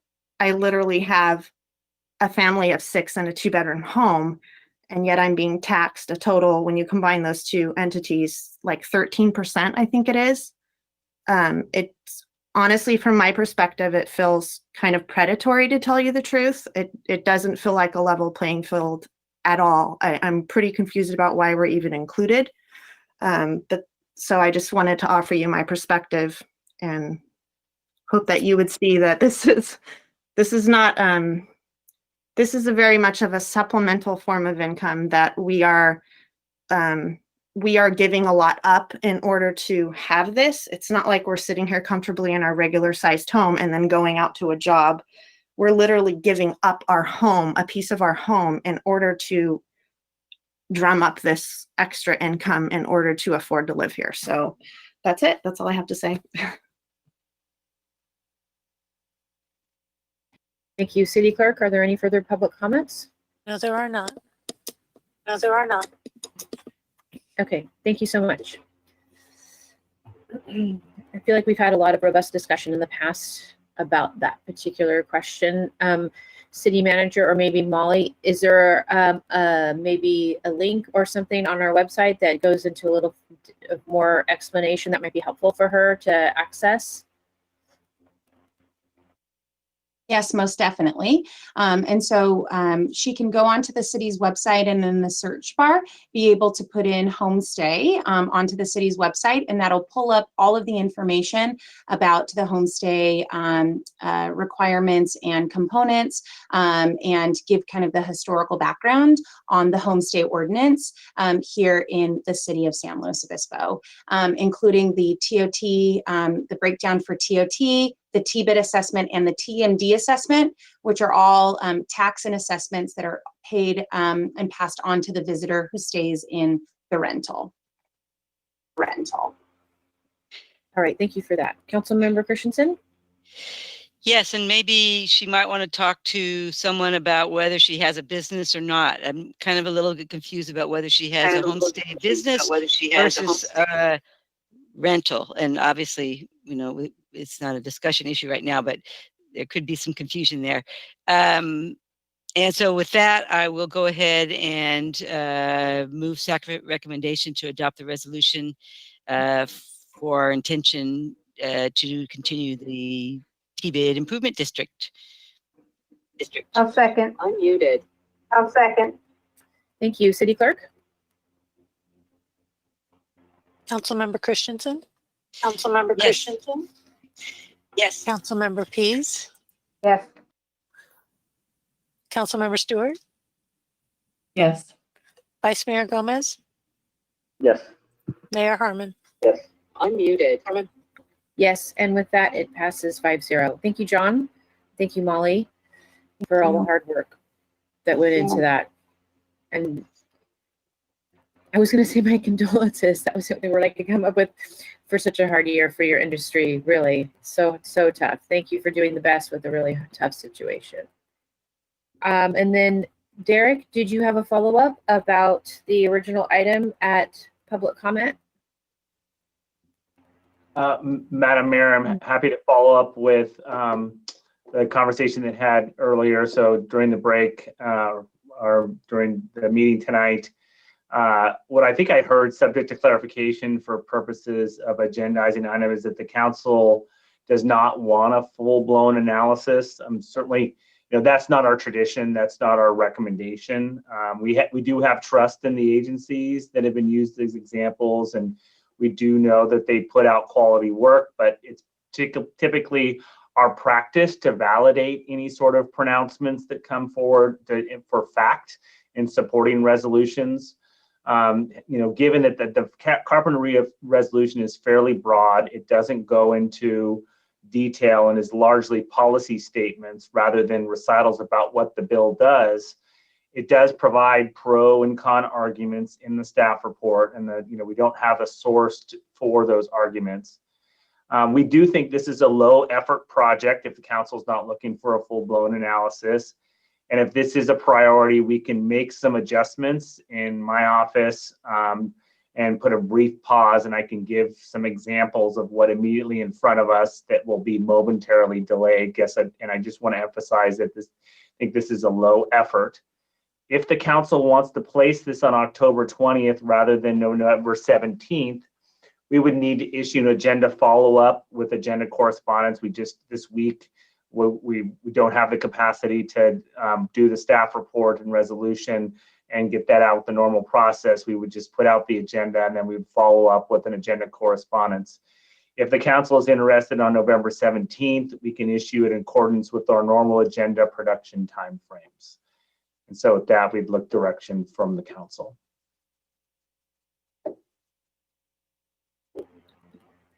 Thank you, Derek. Councilmember Stewart. I think November 17th would be more appropriate, being that we have the budget, and that's going to be a huge undertaking for for October 20th. So I'd love to see that on the 17th when we have just a teeny bit more time for staff. Sounds good. Anybody else? Yeah, I agree with that, and I'd also just like to state that this, completely recognize that this is an exception, that this does not open the floodgates for considering national policy at all levels, but really recognizing a kind of a unique situation and a coming together of issues that really truly impact us locally.